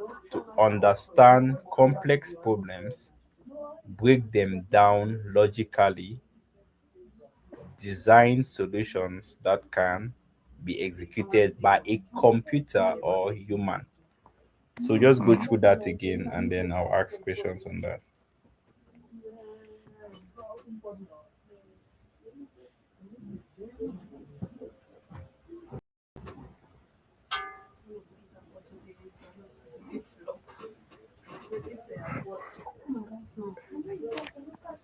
Mm-hmm. That's clear, right? Hmm. Yeah. So you see that, okay, the first thing you need to understand the problem. You need to understand the problem. Mhm. Then, no matter how it is, it can be broken down, right? So Mhm. you should be able to break down the problem. Then you should be able to design the solution such that it can be executed. Okay, let's go ahead. We're going to reach the place where I'm going to ask the questions. So, why computational thinking matters? So, first of all, for software engineers, so writing scalable systems. What talk about scalable? What do we mean?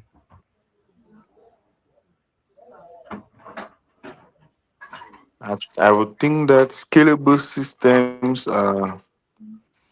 Let me just put it in my own words. It's a complex platform, something like something which is complex. Something which is complex, scalable systems. Let's see. Let me just come here. Scalable. Um, what is something is scalable? Wait, I think, let me Google search it so I can see it together. Mhm.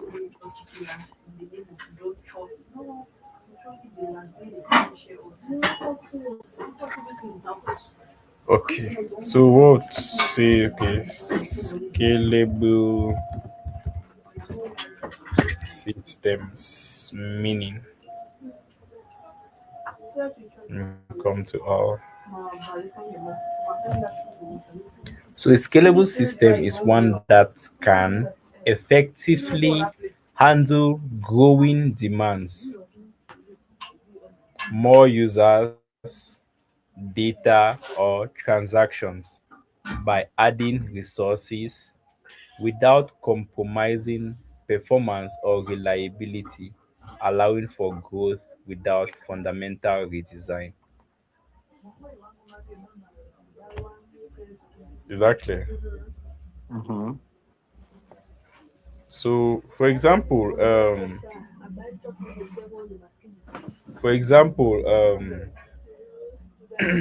almost every day WhatsApp gets new users, right?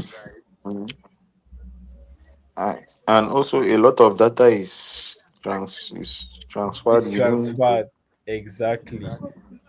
Yeah, and there's no guarantee that maybe the amount of data that is transferred today is the same amount of data that is going to be transferred tomorrow, Mhm. right? But you see that what Mhm. they've built their system in such a way that no matter how much data is being transferred, they can take care of that. They can accommodate all of that. Exactly.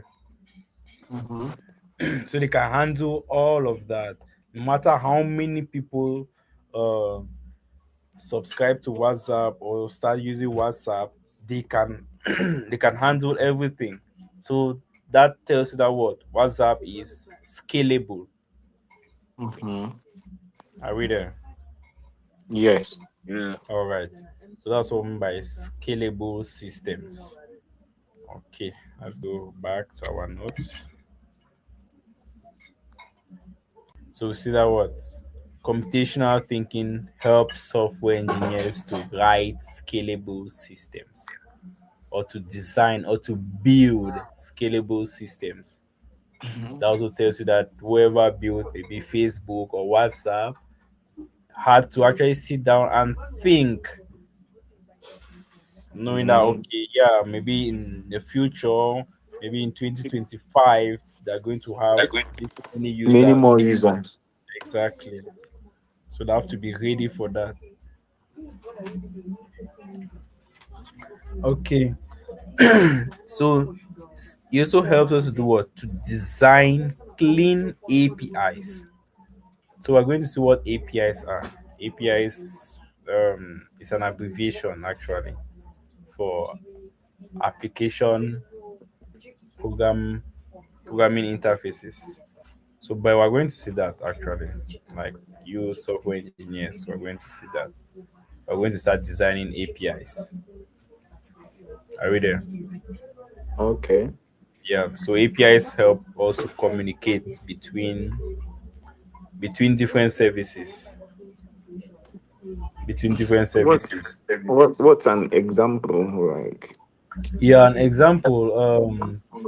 You see, let's say you build a system that needs to do let's say Momo payments. Mm-hmm. Do you build Momo? You don't build Momo again, right? There's already Momo there existing. Mm-hmm. So you just need to do what to be able to access Momo, or I don't know, be able to use Momo in your system. Okay. So for you to do that, you need to you need to get the momos, or you need something, or you need to be able to have a link between your system and the momo service which MTN is Oh, offering. okay. So it's that interface. Yes, yeah, exactly, that's where the APIs come in. They stand as a middleman. Okay. Exactly. So as software engineers, we're going to be doing what, to be designing these links or these APIs. Okay. Yeah. Also, computational thinking helps to avoid over engineering. I mean, sometimes that you think and overthink, whereas the solution just needed a very little approach. Mm, Yeah. So, computational thinking is there for you so that you don't think and over go far, or at least you have a limit, you know where to end. Then also debugging complex bugs. So, most of the times when we write codes, um or let's say codes that we write are most of the times are not perfect, right? There will be some kind of an issue somewhere. So in case you have an issue in your code, most of the time people write like 1,000 lines of code, or you see a code base having like more than 50 different files or folders. So computational thinking helps you so that if in case you had an issue, right, in your code base, you can easily trace where that issue is coming from. okay. Are we there? Yeah. Why? Mm-hmm. Because you actually, let's say you designed your code very well, or you designed your application very well. So we're going to see that when we start writing code, you see what we mean by bugs and what we mean by debugging. Okay. So this is for data professionals. We're just going to skip this since we have no data analysts around us. Uh, the four pillars of computational thinking. So we have one, decomposition. Decomposition means, or decomposition is the process of breaking a complex problem into smaller, manageable sub problems. Is that clear?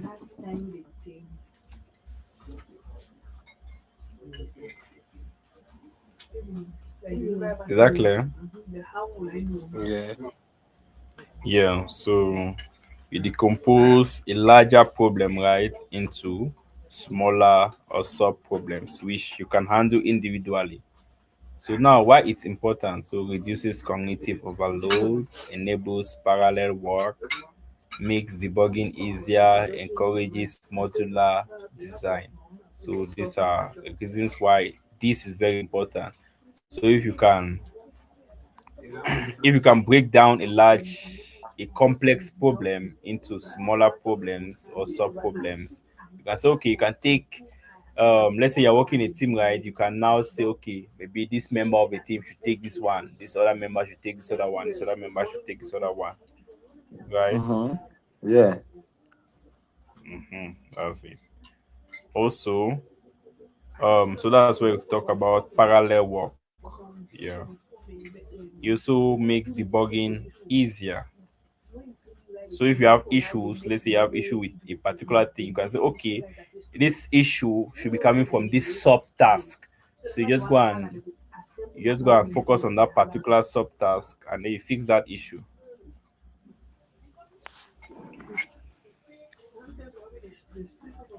Also, yeah, it encourages modular design. So yeah, as such um you can actually solve the problem in terms of modules, like a particular module take care of a particular issue. So we're going to see most of these when we start coding actually. Okay. Yeah. There's another example here. So let's say you should build an e-commerce platform. Mm-hmm. So do we know what an e-commerce platform is? Mm-mm. Like I don't. Jumia, Yes. Yes, like Jumia. somewhere that you can buy stuff online. Yes, yes. So just like trading, let me say trading online, but if trading platform, right? Uh-huh. Yeah, where you can actually log into, and then you buy or sell goods. Okay, so you can decompose it into what? Well, user authentication. You know what user authentication means, right? Like your username Okay, like and verifying, login. right? Yeah, yeah, exactly. That the whole what talk about the login process. So it's like you're authenticating your users or your customers. So you come and put in your username and your password, and it verifies if you actually have an account in the system, right? Mm-hmm. Yeah, and based on the results, if you have an account, then you can have access to your account. So that's what we call authentication there. Then product catalog, shopping cart. We have a shopping cart. We have payment processing. We have order management. We have notifications. So these are all the different components that you can need or that you find in an e-commerce platform, right? Okay. In an e-commerce platform, you find user authentication, you find product catalog, you find a shopping cart, you find payment processing, all of these. So so the main task is to build an e-commerce platform, but you have decomposed it into what? Different subtasks, such that if you can handle each of these individual tasks, then you can say, okay, at the end of the day, you have built what? An e-commerce platform. Mm-hmm. Okay. So a common beginner mistake is breaking problems into steps instead of logical components, because that it's not we not say, okay, maybe this step one you do this, step two you do this. No, Mm-hmm. these are not steps we should take to build an e-commerce platform. No, these are just different components. These are just logical components that if you can build, like no matter the order, right? You can take a notifications first and build it first. After Mm-hmm. notification, go and build a shopping cart. So the main thing is Mm-hmm. once you have completed all of them, then you can say you have successfully solved this problem of building the e-commerce platform. Okay. Yeah. Okay. Then we have pattern recognition. So pattern recognition is identifying similarities or trends or repeated structures across problems. Mm-hmm. Why it's important? So it enables reuse of solutions. It reduces development time. improves consistency, helps predict future behavior. So, why do we need to recognize patterns? For example, um, if you can,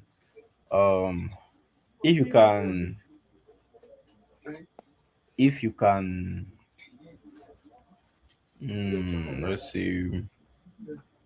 let's say you're working in a grinding mill, right? Let's say you're working a grinding mill. So if you can grind corn, then you should also be able to, like say, repeat the same tasks, right, which you have used to grind corn, to grind Mm-hmm. maybe coffee beans, or to grind spices, something of that sort. Are we Mm-hmm. there? Because there's a Yeah. pattern, right? There's a pattern there, so they all use the same pattern. Okay. Yeah. So first of all, you were able to recognize that pattern. That's why you are able to repeat it when grinding the other thing. That's clear, right? Okay. Mm-hmm. Yeah. So now, example, website login, mobile app login, API token validation. So all of these three stuff, they have the same pattern that you use. So log in, validation. You see, you tell us, okay, you need to put something, they will check if it's correct, then you can enter. Okay. Yeah, so that's the pattern there. So if I'm able to build one of them, then I should be able to use that same logic or that same knowledge to do the To other. do the others. Yes, thank you.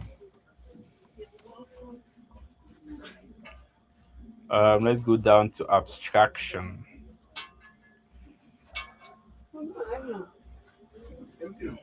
So abstraction means focusing on what matters and ignoring irrelevant details. So abstraction hides complexity and exposes only what is necessary. Are we there? Mm-hmm. Yeah. Yeah. So for example, we have, okay, user model in database. So we have height, we have, so these ones are ignored: height, hair color, favorite food. Then now you instead give out the user what? The user ID, their email, their registration date, and their account status. Let's say for example, um when creating an account somewhere, you put in so many things, right? So many details. Nature. So all of that detail is all of those details are actually stored in the database of the company or of the app or of the software. But at every specific time, it's not if maybe they have to ask for all of those your details when you're logging in. No, we just need maybe your email and your password to log in, right? So as such, like, how can I put it? That's abstraction. Where like we don't need you to, let's say if someone comes in who, let's say the person had not was not the one who created that account, just comes in to log in and just says, okay, email and password. The person does will not really, like, from it, the person cannot really determine that, okay, maybe there's your height, they have your height, they have your hair color, they have your favorite food and all of that. No. So they just give you what you need to see, right, at that moment, and that's all. So abstraction, see, we're focusing or we're paying attention only to what matters or to the relevant parts of the system. For example, you have your calculator, right? For you to Mm-hmm. for you to do a calculation, you just need the to put two plus two. For you to write two, you need only buttons, right? You put two Mm-hmm. plus, you need a button for plus, you need a button for two again, and then for you to see all this, for you to display the results, you need just a screen. So that's what matters. You don't need to be seeing the wiring and everything, the batteries and everything for you to know that um, it's actually solving your issue. No, you just need your buttons for you to give your inputs, and then the screen for you to get the results. Okay. So it's that's abstraction. I've just focused on what matters, and that's it. Um, Also, we used to use well, when we start writing code, we see that we have stuff like functions. So if yeah, we have a stuff called function. So within a function, you can write code, and then you just call the function, and it does, and it executes the code. So like here, you can see this is sort function. So it sorts a list. So yeah, we're going to see it. Mm, let's see. We have some levels Levels. of abstraction here. So we have hardware.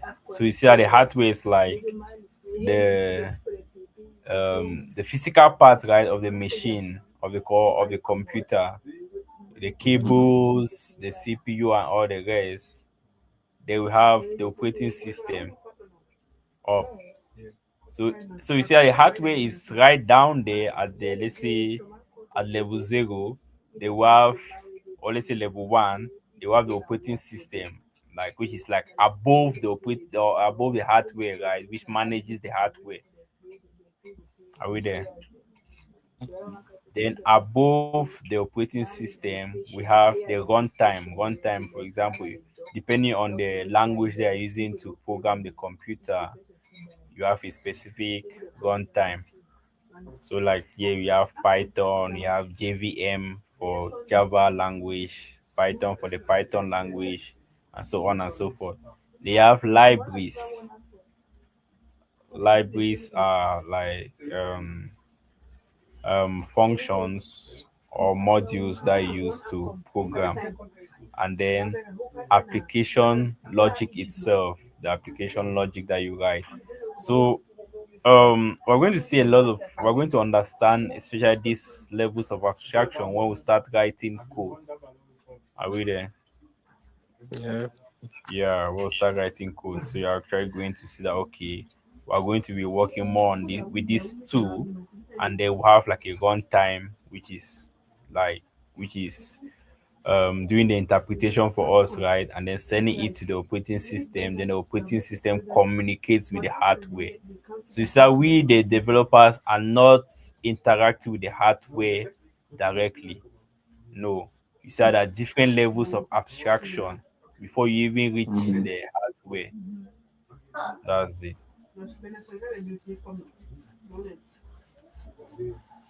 Okay. Then we have thinking. Algorithmic thinking. So what's time right now?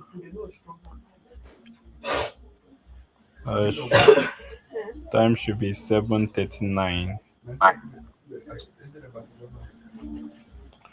Are we there? Mhm. Okay, 7:39. So I'm going to finish. Let me see. I'm going to finish this particular lesson. Then we'll do some exercises. Okay. Yeah, we'll do some exercises. Let's see. So, okay. The next thing is algorithmic thinking. So, algorithmic thinking is creating a clear Step by step step. by step procedure to solve a problem. Is that clear? Huh? Let's say, you want to, someone asks you to give them the steps to to make tea. To make tea, I think everyone will have their own way of doing it, right? Of making tea. Mhm. Yeah, everyone will have their own way to make tea. Maybe another person will say, okay, you need a pot to boil water. Another person will say maybe You need a kettle, you need a cup. So, but at the end of it, it depends on you, right? Mm-hmm. Yeah. So, okay, key characteristics of a good algorithm.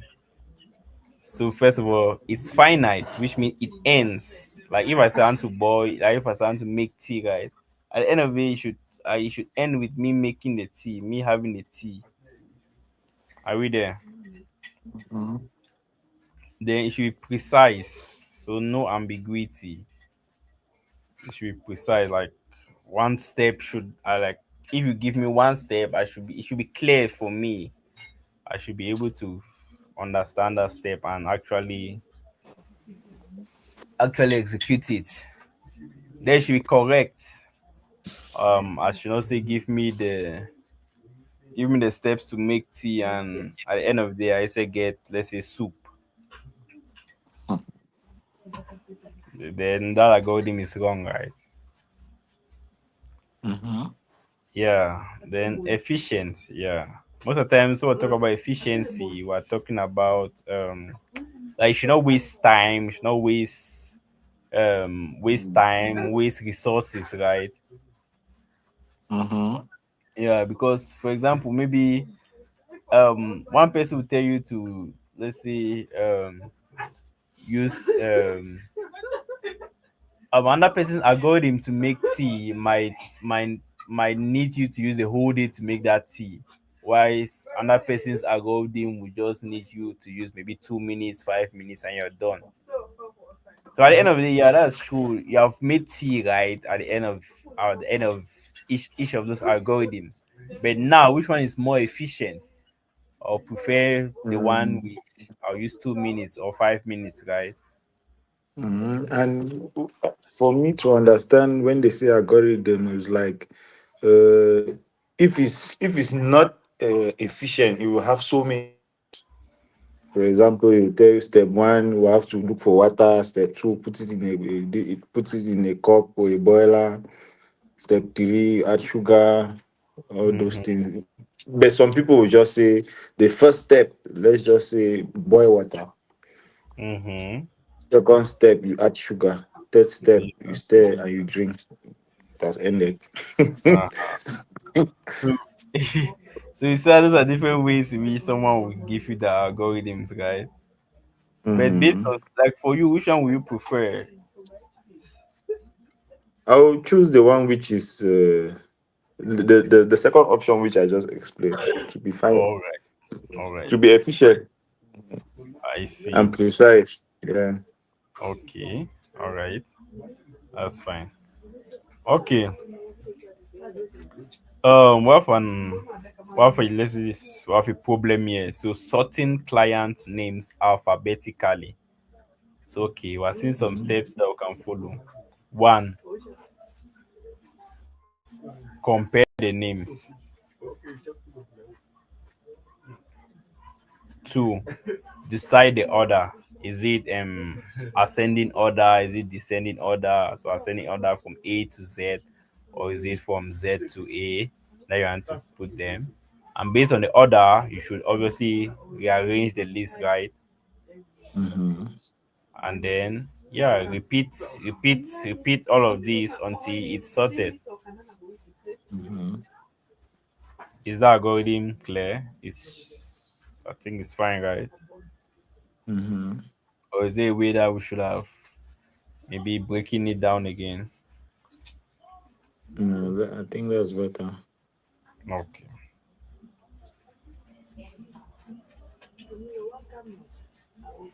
All right. So as software engineers, you'll be checking, okay, for your algorithms, you'll be checking things like what? Time complexity. Like how long does it take, right, to actually execute that Mhm. algorithm? You'll be checking space complexity. How much resources does it need? In terms of space, we're talking about the memory, right? How much space Mhm. does it occupy in the memory? edge cases can your algorithm work for? Let's say if like we talked about scalability, guys, scalable designs. Mm-hmm. Yeah, in case maybe your users increase, will your algorithm still work? Okay. In case data increases, will your algorithm still work? So you see, you're Mm-hmm. checking all of that. What's the minimum case the algorithm can work, and what's the maximum case?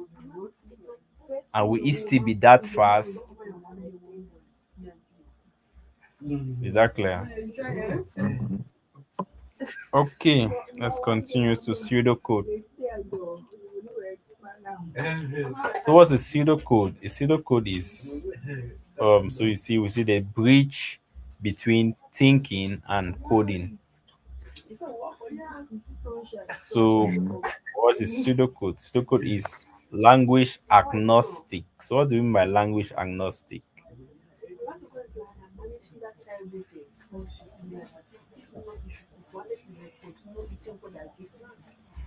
Any idea? What says language agnostic? Let me Google it. Let's see together.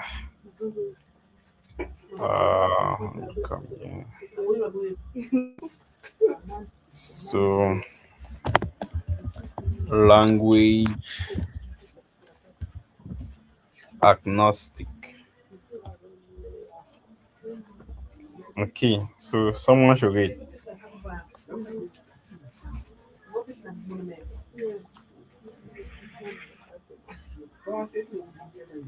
Language agnostic means independent of or not specific to any single programming or natural language, focusing on universal concepts, principles, or solutions that work across different languages, platforms, or tools.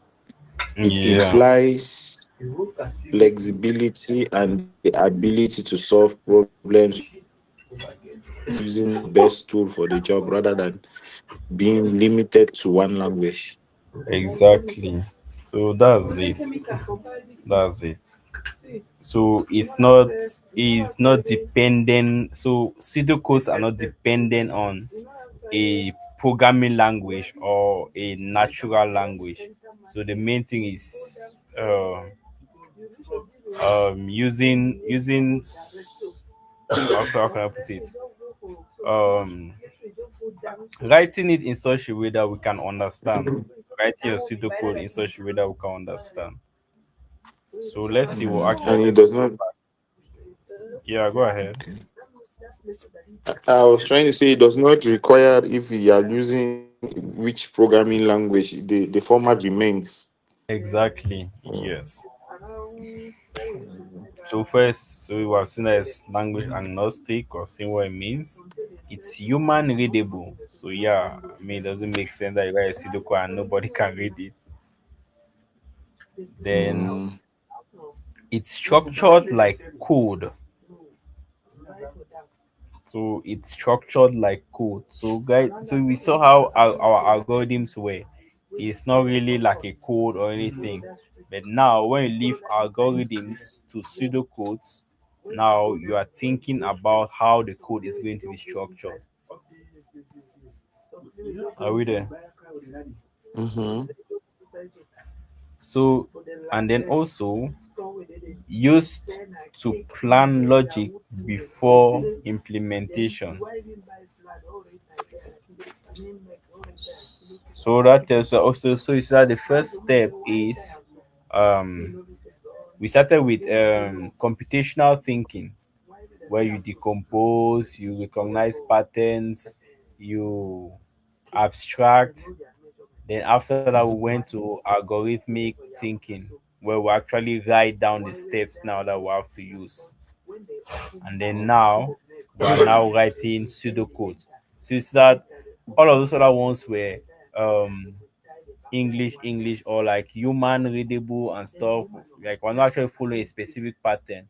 But right now while like we're getting closer to code or to coding. Okay.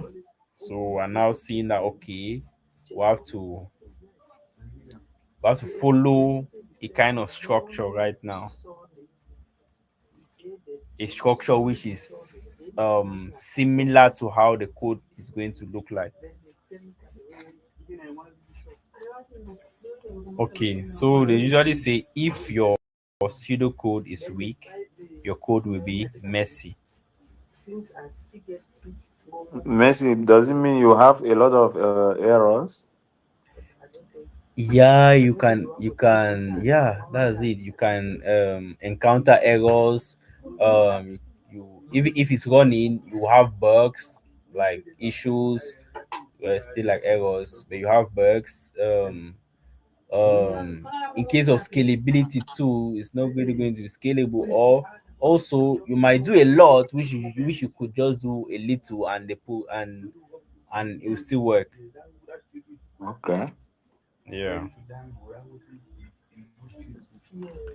Why pseudocode matters? So it forces clarity of thought. So yeah, that's very true. It forces clarity of thought. So why write your pseudocode? You're really thinking, you keep engineering before even going to implement the code or the code. Mm-hmm. So you can, how can I put it? You it's good to actually go through that thinking process before going into start programming or start implementation itself, so that while you're even doing implementation you have already gone through all the different cases that can maybe happen or alter your code somehow. Then it makes logic reviewable. It makes Mm-hmm. logic reviewable, and that's very true, right? Mm-hmm. So you have whatever logic you have in your head while you're writing your pseudocode, you keep reviewing it. Like, yeah, this is how it's supposed to be, this is how it's supposed to be, this is how I plant it, and all the rest. Yeah. Mm-hmm.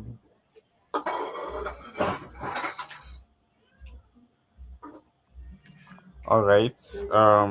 It reduces coding errors. Yeah, that one is clear. It improves communication in teams. Yeah, that's true too. Okay. Because I can show you my pseudocode once you understand it. In fact, it's in English, guys, in plain English. It's not in a programming language that you say, okay, maybe Okay. this my friend does not understand this programming language. Okay. Yeah. Because they say it's not dependent of any other language, so Yes. it's on its own. Yes. It's just like you're using the best tool that all of us can understand. Okay.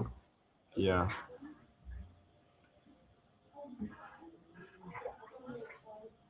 Then During those materials that you guys provided for the foundations, I read about the pseudocodes and algorithm orientation. okay, that's great. I like that. Yeah, there's a lot of content there.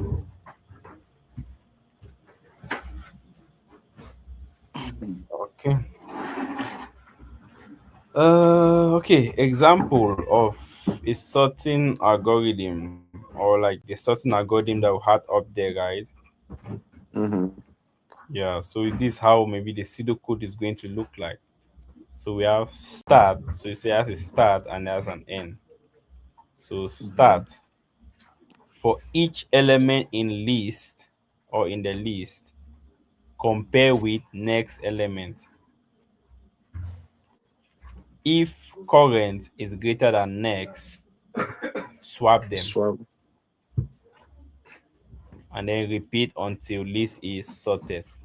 N. Is that a while loop or I read about this thing but I've totally forgot. Yeah, I've not seen any Y there, guys. So that should tell you that that's a for loop because you can see for, yeah. Mm-hmm. Yes. So that's, yeah, you can see that's a for loop. So why is it a for loop? Because you know how many, maybe you obviously you should know how many names or people are in the list. Mhm.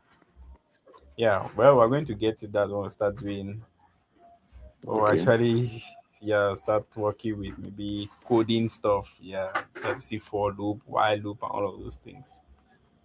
All right. Yeah. Okay.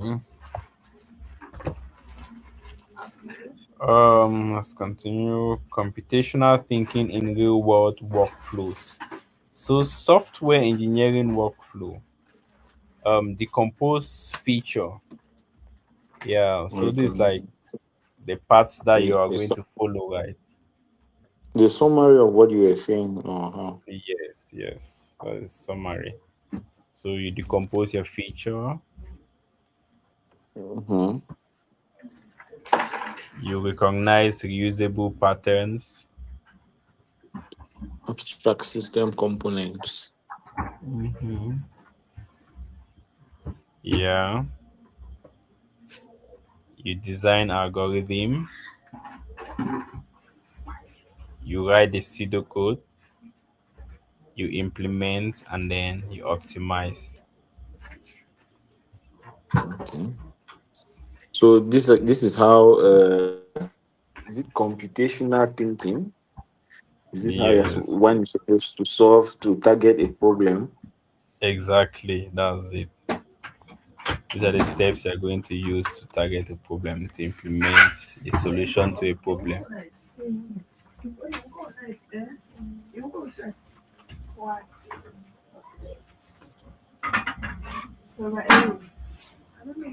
Okay.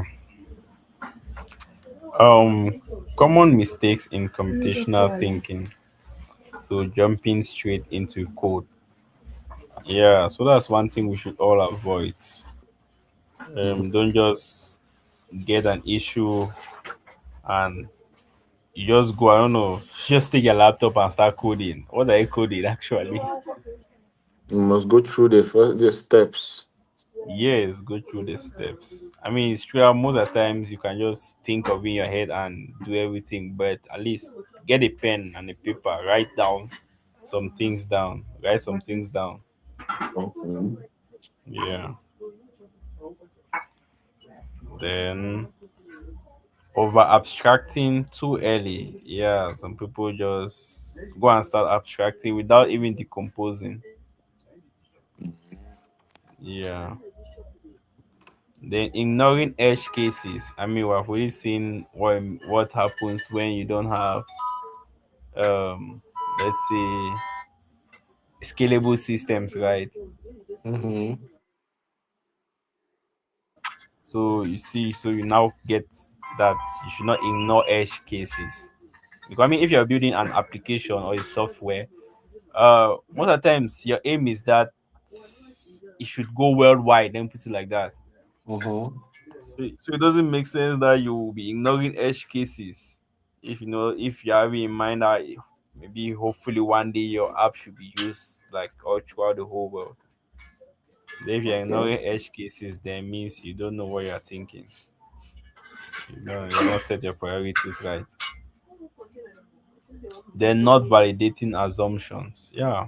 Why when designing assumptions obviously come. So see how you can validate them. In case of this, what? Okay. In case of this, what? Okay. Then writing vague algorithms. Yeah, advise that don't write vague algorithms. It should be like we said, no ambiguity, right? It should be clear. Uh-huh. Okay. Yeah, it should be clear. It should start somewhere, it should end somewhere. Okay. Yeah, that's it for this chapter actually. Let me see. Mm-hmm. That is for this chapter.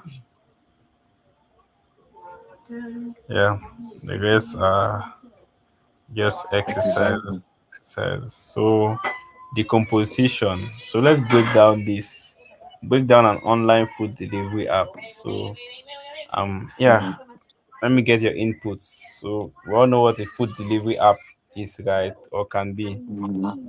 So Mm-hmm. how we so decompose it. Show me the different components that you need in a food delivery app. or for you to build a That food delivery app? I think we'll start by the online how do they say, user identification or authentication. Okay, yes, user authentication. That should be one component, one part.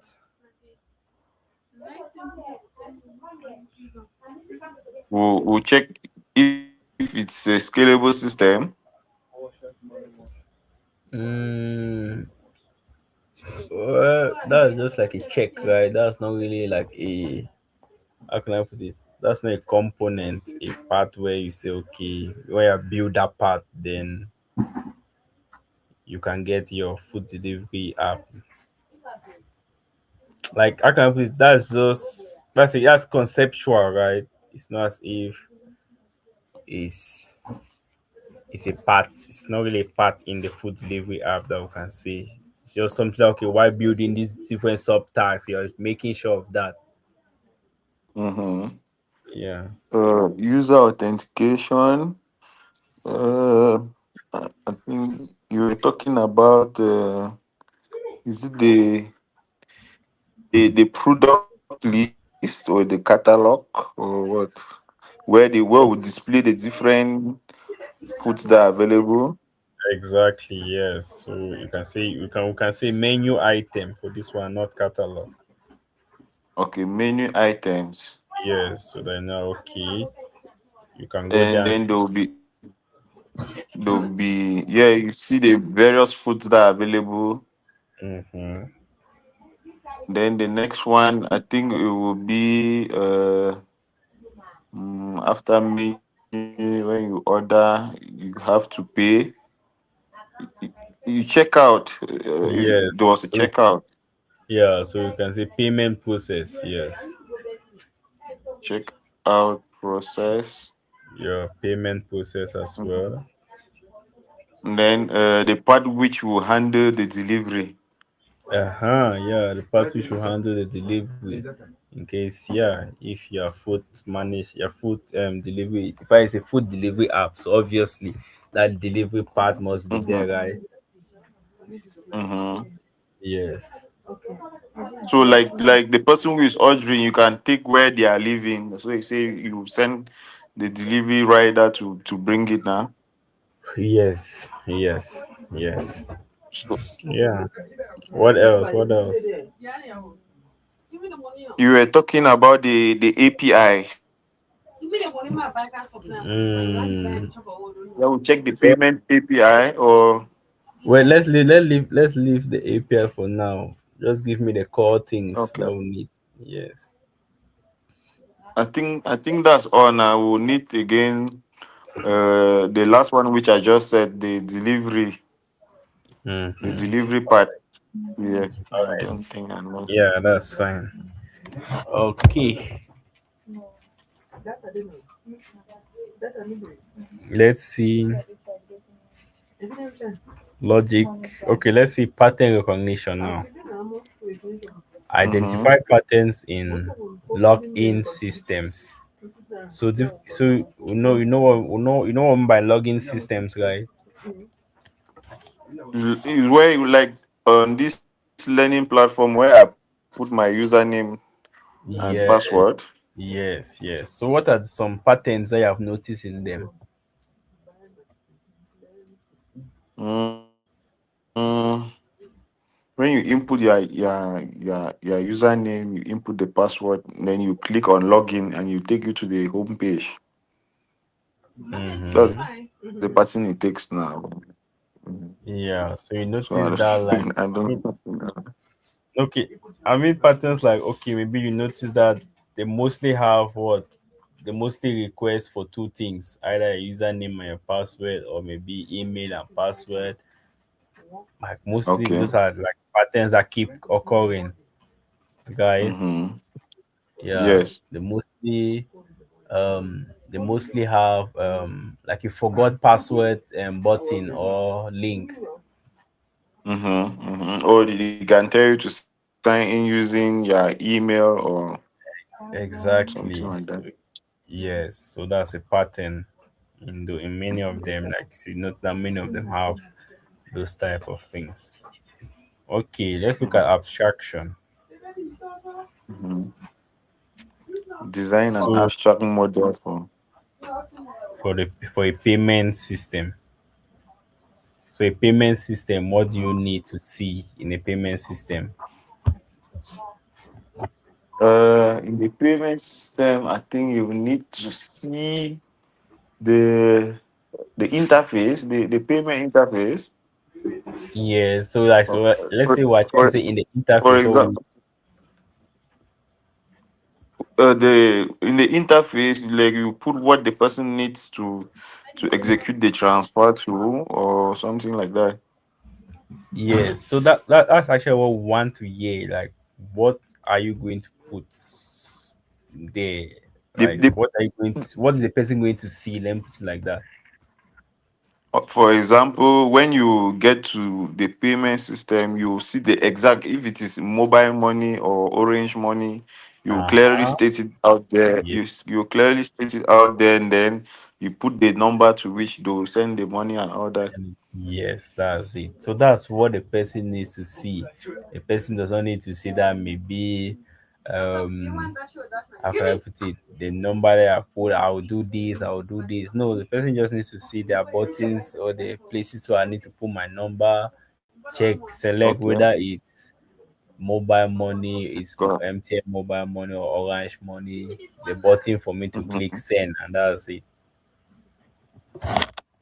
That's clear, right? Yes. Okay. Pseudocode. Pseudocode. So now write a pseudocode for this finding the The maximum value. maximum value in a data set. I'll Yeah, in a start data. by I'll start by saying start Mm-hmm. below under the T start. It says finding the value. So we have to bring the value of the data set. So I can what can the value be? 1 to 3. Yes, let's say one, two, three. Finding the maximum value. I think finding the maximum value in a data set. Okay, let's say we use if the value, let's say it's a set of two numbers, 1 and 2. Okay. That means we forward input the value, which is 1 and 2. Okay. Under now, say uh if the finding the maximum value, if one is greater than, I'll use the if option. Mm-hmm. Is that okay? If You're one right. is greater than 2, then hello. Yeah, I'm getting you. Go ahead. Then if one is greater than 2, then print 1. I've confused. Okay. Then Yeah, go print ahead. 1. Mm. Print 1. Then if 1 is greater than 2, then print 1.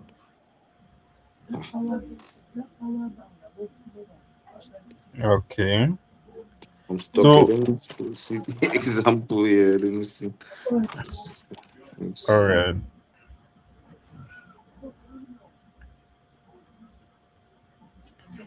Then you will bring the else option. Then if print 1 else under the print 1 else else 2 is greater than 1, print 2. Okay. All right. So, but right Then now, you end. yes, in this case, you are taking, yeah, look at the figure. Okay, we have just two things, right? Mm-hmm. But but mostly we'll be asked to find the maximum number in a data set of, let's say if you have a data set of 100 numbers. How are you going Mm. to, so you say you uh, not just do one test this other one, no, mhm. you're actually checking a whole, That like means the that's, code. That means it will be long. well, not necessarily long actually. You see that you just have to do one thing and then you do it over and over again, because the main Mm-hmm. thing there is what the comparing. You're Mm-hmm. comparing this one and this one. Mm-hmm. Are we there? Yes. You're comparing this one and this one. So what can you do to do that? You take one, if you take one element and say, okay, let's say the first element, you take the first element and say, okay, that first element is the maximum element. Like you're Mm-hmm. just assuming, no, that the first element in their list is the maximum element. Mm-hmm. Then you say, okay, for every element that is in that list, right? Mm-hmm. So we'll not use by this if we use by the for. Or I don't understand. So what does the for do actually? Because it's not about what you're using, but you should know why you're using it, right? Mm-hmm. So what does a for do? Is it like it takes a group of things like and compares them together at once? Mm-mm. For is not even doing any comparing. It's just helping you to go through those elements in that Okay. list. You All getting right. it? Yeah. Mm-hmm. Okay. It's there so just to help you to go through all the elements in that list. That's it. So as you're going through all the elements in that list, you want to do what? You want to be comparing them with your maximum element that you have. Mm-hmm. You get it? Mm-hmm. So you are, as you're going through the elements in the list, you're comparing them to your maximum element. If you see any element that is bigger than your maximum element, that element now becomes what? The maximum element. Okay. Right. Is This that one is clear? this one is complex. So We're going to see when we start writing okay. the codes themselves so you can see it better. Okay. But that will be but I'll give you this as an assignment to go and research on the pseudocode of this, and then you Oh, explain to me next class. okay. Okay. Okay. So to find the maximum value in a data set. Mm, All right. yeah.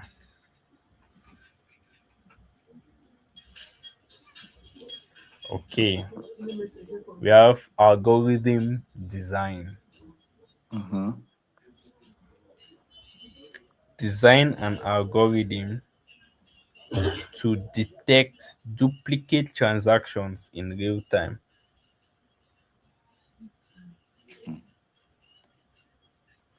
Uh, So step these are by the kind, step. yeah, these are Mm-hmm. the kind of problems they are going to be facing in the real world. You get it? Mm-hmm. Yeah.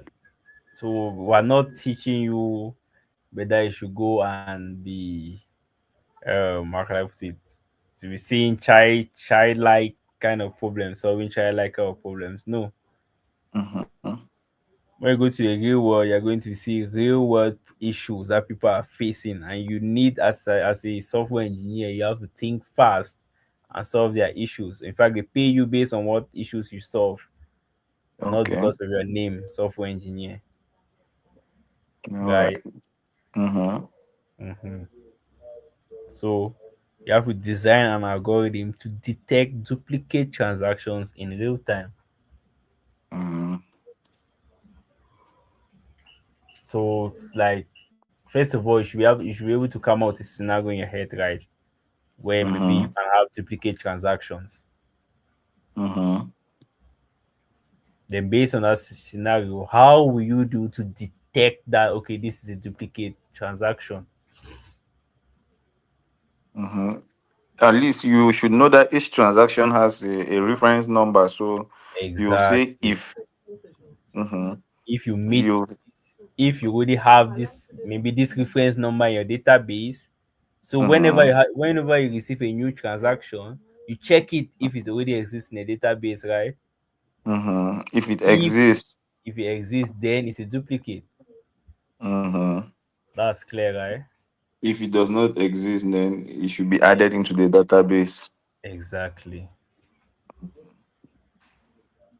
I think So that it's one, like, that one you can start by if to design the algorithm. Actually, you can first start by going to the transactions, that all the transactions, the value of the transactions. Now yeah. you see under that the circle transactions. Like let's say I'm trying to look like the flow chart All right. under you see the transition. You put the transition. You say if it's duplicate to the right, you can say if it's duplicate, you can write under now that delete or what. Yeah. Or you say repeat until it finds a new one or how. So Uh, all right. There'll be some. There'll be some repetition there, right? But the mm-hmm, repetition there is that okay. First of all, the input there is the new transaction, or the mm-hmm, incoming transaction. So it gets the mm-hmm, incoming transaction, right? mm-hmm, It reads its reference number. mm-hmm. So step one, get incoming transaction. Step two, Step read two, read reference number. of incoming transaction. Step three, Mm-hmm. go and search for that reference number in the database. Mm-hmm.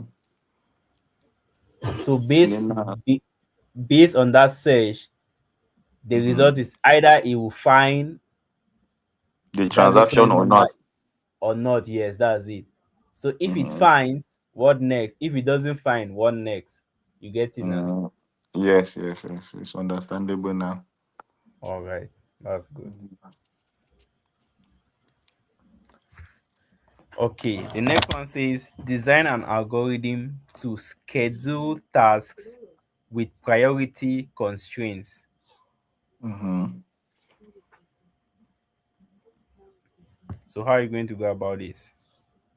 Firstly, I would have to uh, uh, outline my tasks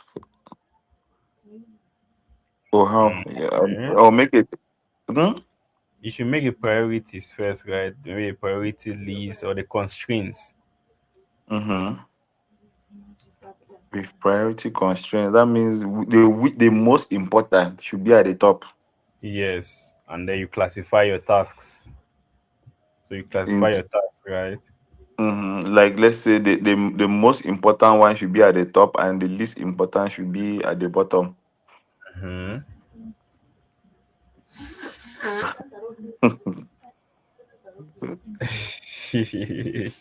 So how are you going to know which one is most important, which one is least important? Schedule tax with priority constraints. It will depend now on the tax now, sir. All right, based on it. What do you want me to say? I should imagine anything I write. Is that Okay, what I I have mean, to like, do? what type of constraints are you going to give for tax to be able to know? Okay, this one is high priority, this one is low priority. Mhm. Right, yeah. Let's say okay, maybe okay. If this one came first before this one, then it's high priority. Okay. I mean, you could just make something as simple as that, right? Mm-hmm. If you want to go more complex, now you can say, okay, um, um, if this one can be done faster than this other one, then it should be higher. It should have a higher priority. Okay. That's another way of scheduling your task, right? Mm-hmm. You could say what other ways, because you see most of these things you should be able to check how you do it in reality actually. Okay. Get it? Okay. Yeah, in real life, how do you schedule your own tasks? You see, Mhm. then from there you that's where you can now transfer it All to right. actually programming a computer to also do the same thing. Okay. Yeah. Okay. Okay, so I'll give you this exercise 6 as an assignment. Okay. Yeah, exercise 6 as assignment. Exercise 7. So why just exercise 6 and 7 left? Exercise 6 and 7 as assignment. So that's it. Okay. Yeah. Design a basic. I want to read that. Okay. Design a basic login system for her. How is so I just design it out with a pen as you draw it. Using the four pillars of continuous thinking, wait, solve the following studies, outlining each step in a pillar. The first question has been solved for you as a guide. Design a basic user login. Where have they done it? so this is it, right? Decomposition. That's it. Step 2, step 3, step 4. Mm-hmm. Are we there? So following All the right. same approach to solve the ones below. So do only the software engineering ones. All right. Say So show the top five training videos based on views YouTube. Okay. so I want to see how you're going to approach them. All right. All right. So for our next class, that should Will be I when. be able? Will I do it on my exercise book here, or I'll do it on the platform there? No, do it on your exercise book there. Then we'll Okay. discuss on it. All right. All right. Yeah. So when is our next class? Same time, Thursday night. Yes. Okay, same time Thursday night. So we'll take the first part to actually discuss on this. Okay, the Let's assignments. yes, let's say like 1 hour, 1 hour 30 minutes like that. Mm-hmm. Yes, then we'll continue with our lectures. Okay, no problem. Yeah. All right, that's it for our class. Even the notes Okay. for the next one are already on the platform. All You should right. have access All to right. these notes already. Okay. Okay. Yes, you can go through them there. All right. All right. No problem. Thank you, sir. Good You're evening. welcome. Nice evening.